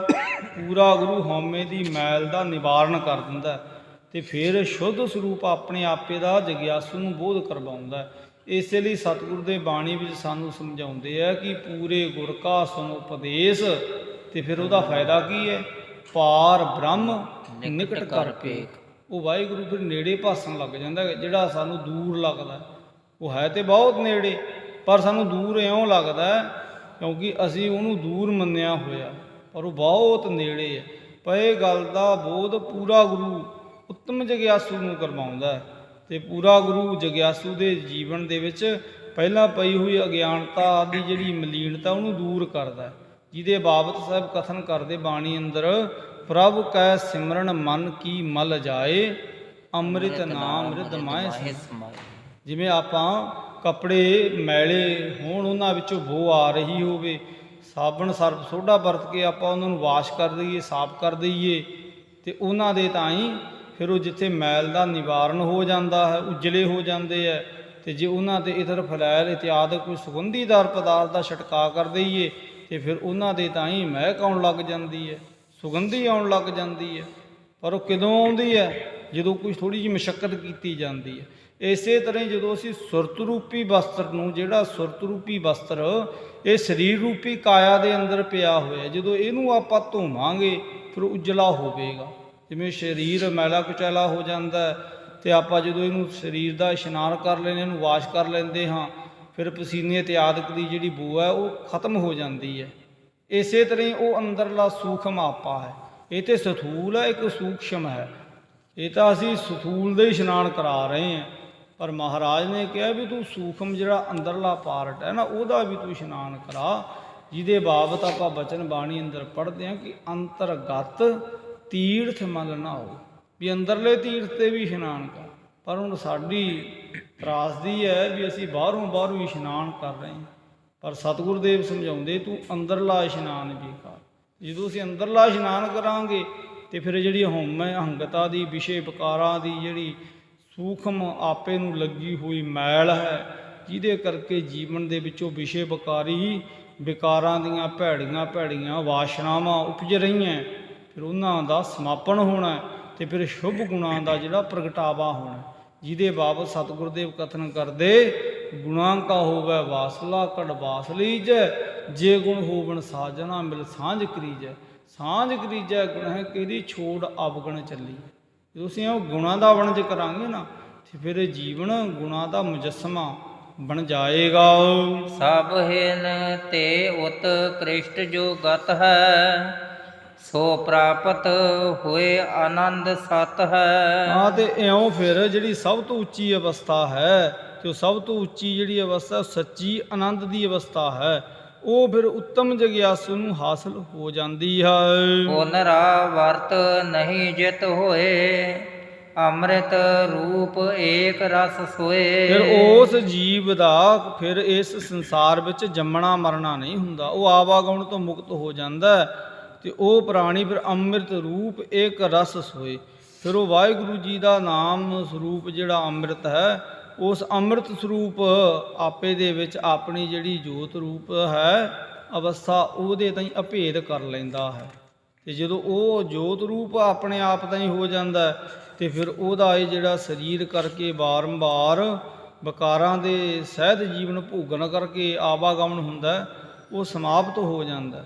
ਫਿਰ ਉਹ ਅਗਿਆਸੂ ਜੀਵ ਸਦੀਵ ਕਾਲ ਵਾਹਿਗੁਰੂ ਜੀ ਦੀ ਅਭੇਦਤਾ ਹਾਸਲ ਕਰ ਲੈਂਦਾ ਹੈ। ਦੋਹਰਾ ਸੁਣ ਜੋਗੀ ਬਿਸਮੈ ਭਇਓ ਬਾਨੀ ਸੁਦਾ ਸਮਾਨ, ਪੁਨਹ ਪ੍ਰਸ਼ਨ ਕੀਨਸ ਭਲੇ ਨਿਰਣੈ ਕਰਨ ਮਹਾਨ। ਧੰਨ ਗੁਰੂ ਅਰਜਨ ਦੇਵ ਮਹਾਰਾਜ ਜੀਆਂ ਦੇ ਅੰਮ੍ਰਿਤਮਈ ਬਚਨ ਸੁਣ ਕੇ ਨਾ ਜੋਗੀ ਬਹੁਤ ਮਨ ਵਿੱਚ ਚਕਿਤ ਹੋਇਆ, ਬੜਾ ਹੈਰਾਨ ਹੋਇਆ।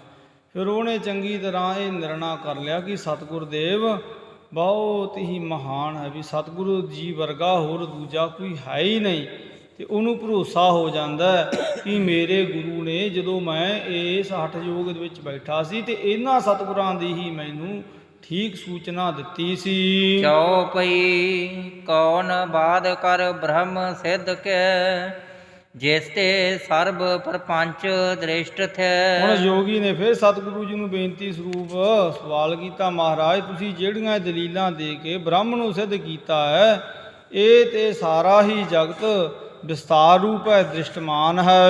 ਕੰਚਨ ਭੂਖਨ ਕੋ ਦ੍ਰਿਸ਼ਟਾਂਤ, ਵਾਦ ਪ੍ਰਣਾਮ ਭਇਓ ਵਖਿਆਤ। ਮਹਾਰਾਜ ਸੋਨੇ ਅਤੇ ਗਹਿਣਿਆਂ ਦੀ ਜਿਹੜੀ ਤੁਸੀਂ ਉਦਾਹਰਨ ਦਿੱਤੀ ਹੈ, ਇਹਦਾ ਤਾਂ ਸਰੂਪ ਬਦਲ ਜਾਂਦਾ ਹੈ, ਇਹ ਤੇ ਸਭ ਨੂੰ ਹੀ ਇਸ ਗੱਲ ਦਾ ਇਲਮ ਹੈ। ਹੇਮ ਪ੍ਰਣਾਮਿਓ ਨਿਜ ਆਕਾਰ, ਕੰਕਨ ਕੁੰਡਲਾਏ ਲੰਕਾਰ। ਮਹਾਰਾਜ ਇਹ ਤੇ ਸਭ ਨੂੰ ਪਤਾ ਹੈ ਵੀ ਮੂਲ ਰੂਪ ਦੇ ਵਿੱਚ ਜਿਹੜੇ ਕੰਗਣ ਹੈ, ਕੁੰਡਲ ਹੈ, ਗਹਿਣੇ ਬਣੇ ਹੁੰਦੇ ਆ ਸੋਨੇ ਦੇ, ਉਹਨਾਂ ਨੂੰ ਢਾਲ ਕੇ ਫਿਰ ਮੂਲ ਰੂਪ ਵਿੱਚ ਸੋਨਾ ਹੀ ਪ੍ਰਾਪਤ ਕੀਤਾ ਜਾ ਸਕਦਾ ਹੈ। ਬ੍ਰਹਮ ਪ੍ਰਣਮ ਹੋਤ ਭਾਤ ਐਸੇ, ਜਗਤ ਚੰਚਾਰਚ ਉਪਜਿਓ ਐਸੇ। ਪਰ ਸਤਿਗੁਰ ਦੇਵ ਜਿਹੜਾ ਬ੍ਰਹਮ ਰੂਪ ਹੈ, ਇਹ ਕਿਵੇਂ ਬਦਲ ਜਾਂਦਾ ਹੈ? ਤੇ ਜੜ ਅਤੇ ਚੇਤਨ ਹੈ, ਤੇ ਜੜ ਚੇਤਨ ਦੀ ਹੀ ਇਹ ਸਾਰੀ ਸੰਸਾਰ ਦੀ ਉਤਪਤੀ ਹੈ। ਜਿਸ ਮਾਇਆ ਕੋ ਆਪ ਬਤਾਵੋ, ਸੋ ਝੂਠੀ ਕੈ ਸਾਚ ਜਨਾਵੋ। ਤੇ ਮਹਾਰਾਜ ਤੁਸੀਂ ਜਿਹੜੀ ਮਾਇਆ ਦੀ ਮੈਨੂੰ ਗੱਲ ਕਹੀ ਹੈ, ਇਹ ਸੱਚੀ ਹੈ ਕਿ ਝੂਠੀ ਹੈ, ਇਹ ਵੀ ਦੱਸਣਾ ਕਰੋ। ਬ੍ਰਹਮ ਸਰੂਪ ਬਿਲੋਕਿਓ ਕੈਸੇ, ਸੂਖਮ ਤੇ ਸੂਖਮ ਕਹੈ ਐਸੇ। ਮਹਾਰਾਜ ਬ੍ਰਹਮ ਸਰੂਪ ਨੂੰ ਕਿਵੇਂ ਵੇਖਿਆ ਹੈ, ਉਹਦੇ ਬਾਰੇ ਕਿਸ ਤਰ੍ਹਾਂ ਕਹਿੰਦੇ ਹਨ? ਇਹ ਸੂਖਮ ਤੋਂ ਸੂਖਮ ਬਾਤ ਹੈ। ਮਹਾਪੁਰਖ ਜੋਗੀ ਤੇ ਸੁਨ ਕੈ, ਉਤਰ ਦੀਨਸ ਸਤਿਗੁਰ ਗੁਣ ਕੈ। ਧੰਨ ਗੁਰੂ ਅਰਜਨ ਦੇਵ ਮਹਾਰਾਜ ਇਹ ਮਹਾਪੁਰਖ ਯੋਗੀ ਦੀ ਗੱਲ ਸੁਣ ਕੇ ਨਾ ਇਉਂ ਵਿਚਾਰ ਕੇ ਉਹਨੂੰ ਸਹਿ ਵਿਸਥਾਰ ਉਹਨੂੰ ਜਵਾਬ ਦਿੰਦੇ ਹੈ। ਵਿਵਰਤ ਵਾਦ ਇਹੋ ਰਮ ਨੇ ਕਹਿਓ, ਦ੍ਰਿਸ਼ ਪਰਪੰਚ ਬ੍ਰਹਮ ਤੇ ਲਹਿਓ। ਮਹਾਰਾਜ ਕਹਿੰਦੇ ਵਿਵਰਤਵਾਦ ਭਾਵ ਦੂਜੇ ਸਰੂਪ ਵਿੱਚ ਉਪਜਿਆ ਜਿਹੜਾ ਹੈ, ਅਥਵਾ ਇਹ ਦੱਸਿਆ ਕਿ ਬ੍ਰਹਮ ਤਾਂ ਸੱਚਾ ਹੀ ਹੈ, ਤੇ ਉਹ ਤੋਂ ਜਿਹੜਾ ਜਗਤ ਮਾਇਆ ਕਰਕੇ ਭਾਸਦਾ ਹੈ, ਤੇ ਗਿਆਨ ਦੀ ਪ੍ਰਾਪਤੀ ਦੇ ਨਾਲ ਬ੍ਰਹਮ ਤੋਂ ਬਿਨਾਂ ਹੋਰ ਕੁਝ ਨਹੀਂ ਭਾਸਦਾ। ਵੀ ਇਹ ਜਿਹੜਾ ਜਗਤ ਹੈ ਤੇ ਬ੍ਰਹਮ ਰੂਪ ਹੀ, ਪਰ ਇਹ ਮਾਇਆ ਕਰਕੇ ਸਾਨੂੰ ਇਹ ਸੱਚਾ ਭਾਸਦਾ ਹੈ। ਤੇ ਪਰ ਇਹ ਜਿਹੜਾ ਗਿਆਨਵਾਨ ਜੀਵ ਹੁੰਦਾ ਹੈ, ਉਹ ਫਿਰ ਬ੍ਰਹਮ ਸਰੂਪ ਨੂੰ ਤੱਕ ਲੈਂਦਾ ਹੈ ਤੇ ਆਪਣੇ ਤਾਂ ਹੀ ਮਾਇਆ ਨੂੰ ਸ਼ਦ ਰੂਪ ਜਾਣਦਾ ਹੈ। ਜਥਾ ਰਜੂ ਤੇ ਸ੍ਰਪ ਉਪਜੰਤਾ, ਭੈ ਆਦਿਕ ਤੇ ਕੰਪ ਉਠੰਤਾ। ਜਿਵੇਂ ਰੱਸੀ ਤੋਂ ਸੱਪ ਦਾ ਭੁਲੇਖਾ ਪੈਂਦਾ ਹੈ ਤੇ ਮਨੁੱਖ ਡਰ ਜਾਂਦਾ ਹੈ, ਘਬਰਾ ਜਾਂਦਾ ਹੈ। ਤੈਸੇ ਬ੍ਰਹਮ ਤੇ ਜਗ ਇਹੋ ਦੀਖਾ, ਹਰਖ ਸ਼ੋਕ ਦੇ ਤਿਸ ਸਰੀਖਾ। ਉਸੇ ਤਰ੍ਹਾਂ ਇਹ ਜਿਹੜਾ ਬ੍ਰਹਮ ਹੈ, ਬ੍ਰਹਮ ਤੋਂ ਹੀ ਇਹ ਜਗਤ ਦਿਸਦਾ ਹੈ, ਤੇ ਜਿਹਦਾ ਬ੍ਰਹਮ ਸਾਨੂੰ ਨਜ਼ਰ ਪੈ ਰਿਹਾ ਹੈ, ਇਹ ਖੁਸ਼ੀ ਤੇ ਗਮੀ ਦੇ ਸਮਾਨ ਇੱਕ ਨਜ਼ਰ ਪੈਂਦਾ ਹੈ। ਅਸਲ ਵਿੱਚ ਬਿਨਾ ਗਿਆਨ ਤੇ ਮਿਟੇ ਜੋ ਨਾਹੀ, ਸਦਾ ਸੰਸਕਤ ਦੁਖ ਸੁਖ ਮਾਹੀ। ਪਰ ਇਹ ਜਿਹੜਾ ਬ੍ਰਹਮ ਦਾ ਅਸਲ ਬੋਧ ਹੈ, ਗਿਆਨ ਤੋਂ ਬਿਨਾ ਇਹਦਾ ਜਿਹੜਾ ਭਰਮ ਰੂਪ ਹੈ ਨਾ ਮਾਇਆ ਕਰਕੇ, ਉਹ ਮਿਟਦਾ ਨਹੀਂ, ਤੇ ਮਨੁੱਖ ਦੇ ਜੀਵਨ ਵਿੱਚ ਸੰਸੇ ਬਣੇ ਰਹਿੰਦੇ ਹੈ, ਤੇ ਸੁੱਖ ਦੁੱਖ ਦਾ ਜਿਹੜਾ ਭਾਵ ਹੈ ਉਹਦੇ ਜੀਵਨ ਵਿੱਚ ਬਰਕਰਾਰ ਰਹਿੰਦਾ ਹੈ।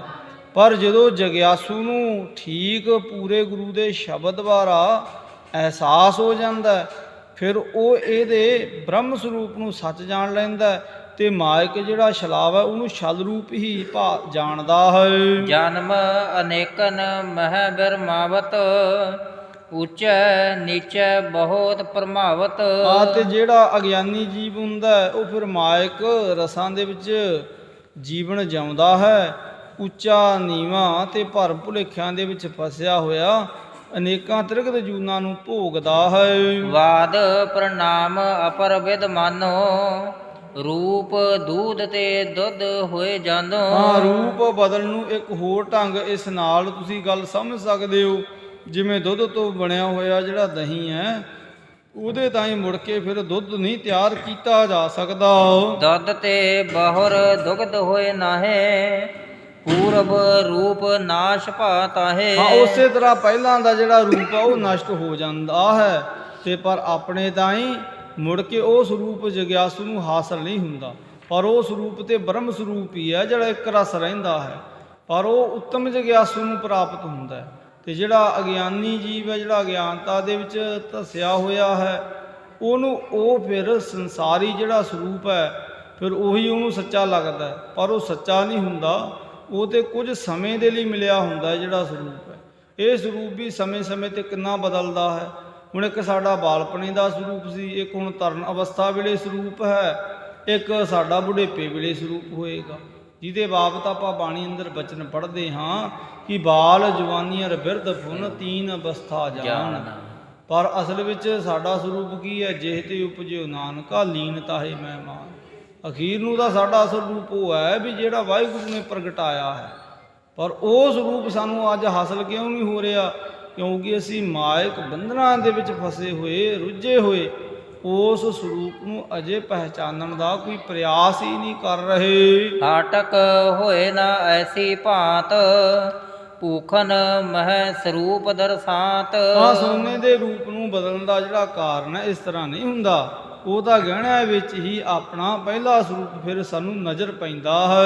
ਬਿਨ ਸੇ ਅਲੰਕਾਰ ਆਕਾਰ, ਪੂਰਬ ਰੂਪ ਹੇਮਲੇ ਧਾਰ। ਤੇ ਜਦੋਂ ਅਸੀਂ ਪਹਿਲਾਂ ਉਹਨਾਂ ਗਹਿਣਿਆਂ ਨੂੰ ਜਿਨ੍ਹਾਂ ਨੂੰ ਘੜਿਆ ਹੁੰਦਾ ਕੁਠਾਲੀ ਵਿੱਚ ਪਾ ਕੇ ਢਾਲ ਦਈਏ ਸੁਨਿਆਰੇ ਕੋਲ ਲਿਜਾ ਕੇ, ਤੇ ਫਿਰ ਸਾਨੂੰ ਮੂਲ ਰੂਪ ਵਿੱਚ ਸੋਨਾ ਹੀ ਪ੍ਰਾਪਤ ਹੁੰਦਾ ਹੈ। ਮਾਇਆ ਕਰ ਬ੍ਰਹਮ ਤੇ ਜਗ ਭਾਸਾ, ਜਿਮ ਬਾਜੀ ਕਰ ਕੇਰ ਤਮਾਸਾ। ਇਸੇ ਪ੍ਰਕਾਰ ਮਾਇਆ ਕਰਕੇ ਜਿਹੜਾ ਬ੍ਰਹਮ ਹੈ ਇਹਦਾ ਜਿਹੜਾ ਸਾਨੂੰ ਮਾਇਕ ਪਸਾਰਾ ਨਜ਼ਰ ਆਉਂਦਾ ਹੈ, ਮਾਇਆ ਕਰਕੇ ਹੀ ਇਹ ਸਾਰੀ ਗੱਲ ਤੇ ਬਾਜੀਗਰ ਦੇ ਤਮਾਸ਼ੇ ਵਾਂਗ ਹੈ। ਹੋਏ ਵਿਨਾਸ਼ ਜਬੈ ਅਗਿਆਨ, ਨਹਿ ਪੁਨ ਰਹਿ ਬ੍ਰਹਮ ਬਿਨ ਆਨ। ਤੇ ਜਦੋਂ ਅਗਿਆਨਤਾ ਦੂਰ ਹੋ ਜਾਂਦੀ ਹੈ, ਜਗਿਆਸੂ ਦੇ ਜੀਵਨ ਵਿੱਚ ਗਿਆਨ ਦਾ ਦੀਵਾ ਬਲ ਪੈਂਦਾ ਹੈ, ਫਿਰ ਉਹਦੇ ਤਾਂ ਹੀ ਬ੍ਰਹਮ ਸਰੂਪ ਹੀ ਨਜ਼ਰ ਪੈਂਦਾ ਹੈ, ਜਿਹਦੇ ਬਾਰੇ ਸਤਿਗੁਰਦੇਵ ਸਾਨੂੰ ਇਉਂ ਵੀ ਬਾਣੀ ਅੰਦਰ ਪ੍ਰੇਰਨਾ ਕਰਦੇ ਹੈ ਕਿ ਸਤਿਗੁਰ ਸ਼ਬਦ ਉਜਾਰੋ ਦੀਪਾ, ਬਿਨ ਸਿਵ ਅੰਧਕਾਰ ਤੇ ਮੰਦਰ, ਰਤਨ ਕੋਠੜੀ ਖੁੱਲੀ ਅਨੂਪਾ। ਰਤਨਾ ਰਤਨ ਪਦਾਰਥ ਬਹੁ ਸਾਗਰ ਭਰਿਆ ਰਾਮ, ਬਾਣੀ ਗੁਰਬਾਣੀ ਲਾਗੇ ਤੇ ਨੱਥ ਚੜਿਆ ਰਾਮ। ਹੁਣ ਰਤਨ ਰੂਪੀ ਤੇ ਹੈ ਅੰਦਰ ਟਿਕਾਣਾ, ਪਰ ਸਾਨੂੰ ਉਹਦੀ ਅਜੇ ਸਮਝ ਕੋਈ ਨਹੀਂ। ਅਸੀਂ ਉਹਨਾਂ ਰਤਨਾਂ ਦਾ ਜੇ ਕੋਈ ਵਣਜ ਵਪਾਰ ਕਰਨਾ ਆਰੰਭ ਹੀ ਨਹੀਂ ਕੀਤਾ, ਤੇ ਜਿਹਦੇ ਕਾਰਨ ਕਰਕੇ ਸਾਨੂੰ ਇਹ ਜਿਹੜਾ ਬਾਹਰੀ ਜੀਵਨ ਇਹੀ ਸੱਚਾ ਲੱਗ ਰਿਹਾ। ਪਰ ਇਹ ਕਿਉਂ ਲੱਗ ਰਿਹਾ? ਇਹ ਮਾਇਆ ਦੀ ਹੋਂਦ ਕਰਕੇ ਲੱਗ ਰਿਹਾ। ਪਰ ਜਦੋਂ ਸਾਡੀ ਸੂਖਮ ਅਵਸਥਾ ਹੈ, ਜਿਹੜੀ ਬ੍ਰਹਮ ਰੂਪ ਜਿਹੜੀ ਦਸ਼ਾ ਹੈ, ਉਹਦੇ ਵਿੱਚ ਜਦੋਂ ਨਿਖਾਰ ਆਏਗਾ, ਫਿਰ ਇਹ ਬਾਹਰੀ ਸਰੂਪ ਹੈ ਜਿਹੜਾ ਵਕਤੀ ਤੌਰ ਤੇ ਸਾਨੂੰ ਸੱਚਾ ਲੱਗ ਰਿਹਾ ਹੈ, ਇਹ ਝੂਠਾ ਭਾਸੇਗਾ, ਤੇ ਜਿਹੜਾ ਸੱਚਾ ਰੂਪ ਹੈ ਸਾਡਾ ਸਵੈ ਸਰੂਪ, ਉਹਦਾ ਫਿਰ ਸਾਨੂੰ ਬੋਧ ਹੋ ਜਾਏਗਾ। ਫਿਰ ਇਹ ਜਿਹੜਾ ਜੀਵਨ ਹੈ ਇੱਕ ਤਮਾਸ਼ੇ ਦੀ ਨਿਆਈ ਹੀ ਬਣ ਜਾਏਗਾ। ਨਹਿ ਸਤ ਸਮਾਇਆ, ਸਤਿਆ ਸਤ ਭੇ ਨਹਿ ਬਨ ਆਇਆ। ਇਹ ਜਿਹੜੀ ਮਾਇਆ ਹੈ ਉਹ ਨਾ ਤਾਂ ਸੱਤ ਹੈ ਤੇ ਨਾ ਹੀ ਇਹ ਝੂਠ ਹੈ, ਤੇ ਸੱਚ ਝੂਠ ਦਾ ਇਹ ਜਿਹੜਾ ਪਸਾਰਾ ਹੈ, ਇਹ ਮਾਇਆ ਕਰਕੇ ਇਹ ਦਵੈਸ਼ ਸਾਡੇ ਜੀਵਨ ਵਿੱਚ ਬਣਿਆ ਰਹਿੰਦਾ ਹੈ। ਲਖੋ ਆਨਰ ਬਚਨੀ ਹੋ ਜਾਤੇ, ਕਹਿ ਵਿਦ ਕਹਿ ਜਾਹੇ ਨਾ ਕਾਤੇ। ਇਸ ਕਰਕੇ ਫਿਰ ਇਹਦੇ ਬਾਰੇ ਮਾਇਆ ਦਾ ਜਿਹੜਾ ਅਸਲ ਸਰੂਪ ਹੈ ਉਹ ਕਾਇਰਾਂ ਵਾਲਾ ਹੀ ਹੈ। ਤੇ ਇਹਦੇ ਬਾਰੇ ਫਿਰ ਕੁਝ ਜਗਿਆਸੂ ਉੱਤਮ ਹੈ ਨਾ, ਜਿਹੜੇ ਉਹ ਕੁਝ ਕਹਿੰਦੇ ਨਹੀਂਗੇ, ਪਰ ਤਾਂ ਜਿਹੜੇ ਤਾਂ ਹੁਣ ਨਿਮਰ ਲੋਕ ਹੈ ਉਹਨਾਂ ਤਾਂ ਹੀ ਤਾਂ ਮਾਇਕ ਸਰੂਪ, ਮਾਇਕ ਸੋਖੀ ਸੱਚਾ ਭਾਸਦਾ ਹੈ। ਪਰ ਜਿਹੜੇ ਉੱਤਮ ਜਗਿਆਸੂ ਹੈ ਉਹਨਾਂ ਦੇ ਲਈ ਫਿਰ ਜਿਹੜੀ ਮਾਇਆ ਹੈ ਇਹ ਛਲ ਰੂਪ ਹੈ। ਉਹ ਤੇ ਫਿਰ ਆਪਣੇ ਤਾਂ ਹੀ ਮਾਇਆ ਦੇ ਸਰੂਪ ਦੀ ਪਰਵਾਹ ਨਹੀਂ ਕਰਦੇ, ਜਿਹਦੇ ਬਾਬਤ ਬਾਣੀ ਵਿੱਚ ਭਗਤ ਜੀ ਨੇ ਕਥਨ ਕੀਤਾ ਕਿ ਕਾਨੋ ਕਾਟੀ ਨਾਕੋ ਕਾਟੀ ਕਾਟ ਕੂਟ ਕੈ ਡਾਰੀ, ਕਹੋ ਕਬੀਰ ਸੰਤਨ ਕੀ ਬੈਰਨ ਤੀਨ ਲੋਕ ਕੀ ਪਿਆਰੀ। ਫਿਰ ਜਿਹੜੇ ਉੱਤਮ ਜਗਿਆਸੂ ਹੁੰਦੇ ਆ ਨਾ, ਉਹ ਫਿਰ ਮਾਇਆ ਨੂੰ ਆਪਣੇ ਤਾਂ ਹੀ ਦੁੱਖ ਰੂਪ ਜਾਣਦੇ ਆ। ਪਰ ਜਿਹੜੇ ਅਸੀਂ ਸੰਸਾਰੀ ਲੋਕ ਹੁੰਦੇ ਆ, ਹੁਣ ਸਾਡੇ ਲਈ ਮਾਇਆ ਹੀ ਹੁਣ ਸਾਰਾ ਹੁਣ ਸੁੱਖ ਰੂਪ ਹੈ। ਪਰ ਇਹ ਸਾਨੂੰ ਜਿਹੜਾ ਮਾਇਆ ਦਾ ਬਾਹਰੀ ਤੌਰ ਤੇ ਸੁੱਖ ਰੂਪ ਅਸਲ ਵਿੱਚ ਨਜ਼ਰ ਪੈ ਰਿਹਾ, ਪਰ ਅਸਲ ਜਿਹੜਾ ਸਾਡਾ ਅੰਦਰ ਸੂਖਮ ਸਰੂਪ ਹੈ ਉਹਦੇ ਲਈ ਜਿਹੜਾ ਇਹ ਸੰਸਾਰਿਕ ਪਦਾਰਥ ਹੈ ਉਹਦਾ ਕੋਈ ਸੰਬੰਧ ਨਹੀਂ। ਹੁਣ ਸਰੀਰ ਕਰਕੇ ਤੇ ਹੁਣ ਜਿੰਨੇ ਕੁ ਸੰਸਾਰੀ ਸਾਧਨ ਹੋਣਗੇ ਉਹ ਸਾਰੇ ਮਾਇਆ ਕਰਕੇ ਖਰੀਦੇ ਜਾਣਗੇ ਨਾ। ਤੇ ਜੇ ਮਾਇਆ ਕਰਕੇ ਸਰੀਰਕ ਸਾਧਨ ਅਸੀਂ ਖਰੀਦ ਲਵਾਂਗੇ, ਉਹ ਸਾਧਨ ਸਾਨੂੰ ਸਰੀਰ ਕਰਕੇ ਖੁਸ਼ੀ, ਸਰੀਰ ਕਰਕੇ ਸਾਨੂੰ ਸੁੱਖ ਦੇ ਸਕਦੇ ਆ, ਪਰ ਸਾਨੂੰ ਅੰਦਰ ਆਪਣੇ ਸੂਖਮ ਆਪੇ ਕਰਕੇ ਨਹੀਂ।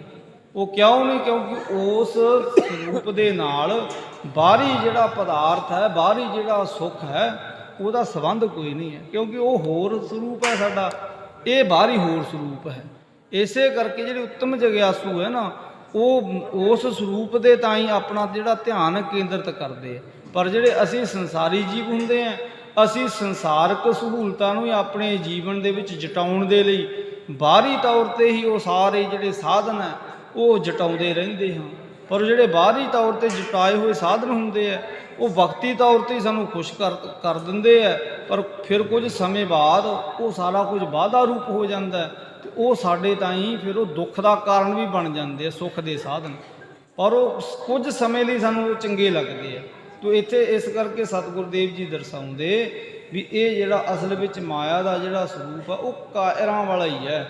ਤੇ ਜਿਹੜੀ ਉੱਤਮ ਜਗਿਆਸੂ ਹੈ ਫਿਰ ਉਹ ਜਿਹੜੀ ਕਾਇਰਤਾ ਵਾਲੀ ਜਿਹੜੀ ਅਵਸਥਾ ਹੈ ਮਾਇਆ ਦੀ, ਉਹਨੂੰ ਆਪਣੇ ਜੀਵਨ ਦੇ ਵਿੱਚੋਂ ਤਿਆਗ ਦਿੰਦੇ ਹਨ। ਹੈ ਅਨਾਦ ਜਿਸ ਆਦ ਨਾ ਮਾਨ, ਅੰਤ ਪਾਏ ਉਪਜੇ ਜਬ ਗਿਆਨ। ਤੇ ਉਹ ਵਾਹਿਗੁਰੂ ਹੈ ਜਿਹੜਾ ਉਹ ਅਨਾਦੀ ਹੈ, ਉਹਦੀ ਉਤਪਤੀ ਦੇ ਬਾਰੇ ਕੁਝ ਕਥਨ ਹੀ ਨਹੀਂ ਕੀਤਾ ਜਾ ਸਕਦਾ, ਕਿਉਂਕਿ ਉਹ ਤਾਂ ਆਪਣੇ ਆਪ ਤੋਂ ਹੈ ਨਾ। ਤੇ ਜਿਨ੍ਹਾਂ ਨੂੰ ਗਿਆਨ ਦੀ ਪ੍ਰਾਪਤੀ ਹੋ ਜਾਂਦੀ ਹੈ ਫਿਰ ਉਹ ਉਹਦੇ ਵਿੱਚ ਹੀ ਸਮਾ ਜਾਂਦੇ।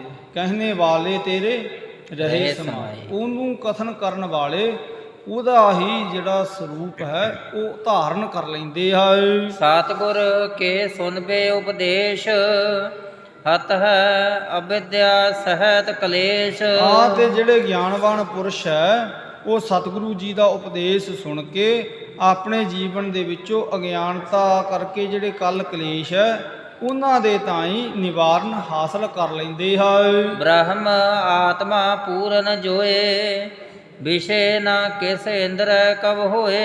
ਅਤੇ ਇਸ ਕਰਕੇ ਜਿਹੜਾ ਅਸਲ ਵਿੱਚ ਬ੍ਰਹਮ ਸਰੂਪ ਸਾਡਾ ਆਪਣਾ ਹੈ ਉਹ ਕਦੇ ਵੀ ਫਿਰ ਇਹ ਸਾਡੇ ਸਰੀਰਕ ਇੰਦਰੀਆਂ ਦਾ ਵਿਸ਼ਾ ਨਹੀਂ ਹੈ।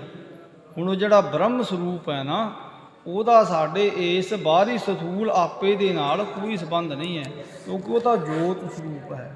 ਪਰ ਇਹ ਜਿਹੜਾ ਸਾਡਾ ਆਕਾਰ ਹੈ ਇਹ ਹੋਰ ਹੈ। ਤੇ ਇਸੇ ਕਰਕੇ ਉਹ ਜਿਹੜਾ ਵਾਹਿਗੁਰੂ ਹੈ ਨਾ ਉਹਨੂੰ ਅਗੰਮ ਵੀ ਕਿਹਾ ਤੇ ਉਹਨੂੰ ਅਗੋਚਰ ਵੀ ਕਿਹਾ।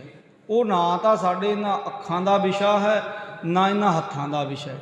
ਇਸੇ ਲਈ ਸਤਿਗੁਰੂ ਦੇਵ ਜੀ ਨੇ ਬਾਣੀ ਵਿੱਚ ਸਮਝਾਈ ਹੈ ਵਿਚਾਰ ਕਿ ਨਾਨਕ ਸੇ ਅੱਖੜੀਆਂ ਬਿਆਨ, ਜਿਨ੍ਹਾਂ ਦਿਸੰਦੋ ਮਾਂ ਪਿਰੀ। ਉਹ ਅੱਖਾਂ ਹੋਰ ਹੈ ਵੀ ਜਿਨ੍ਹਾਂ ਦੇ ਨਾਲ ਉਹ ਵਾਹਿਗੁਰੂ ਜੀ ਦੇ ਸੂਖਮ ਸਰੂਪ ਦੇ ਦਿਦਾਰੇ ਹੁੰਦੇ ਆ।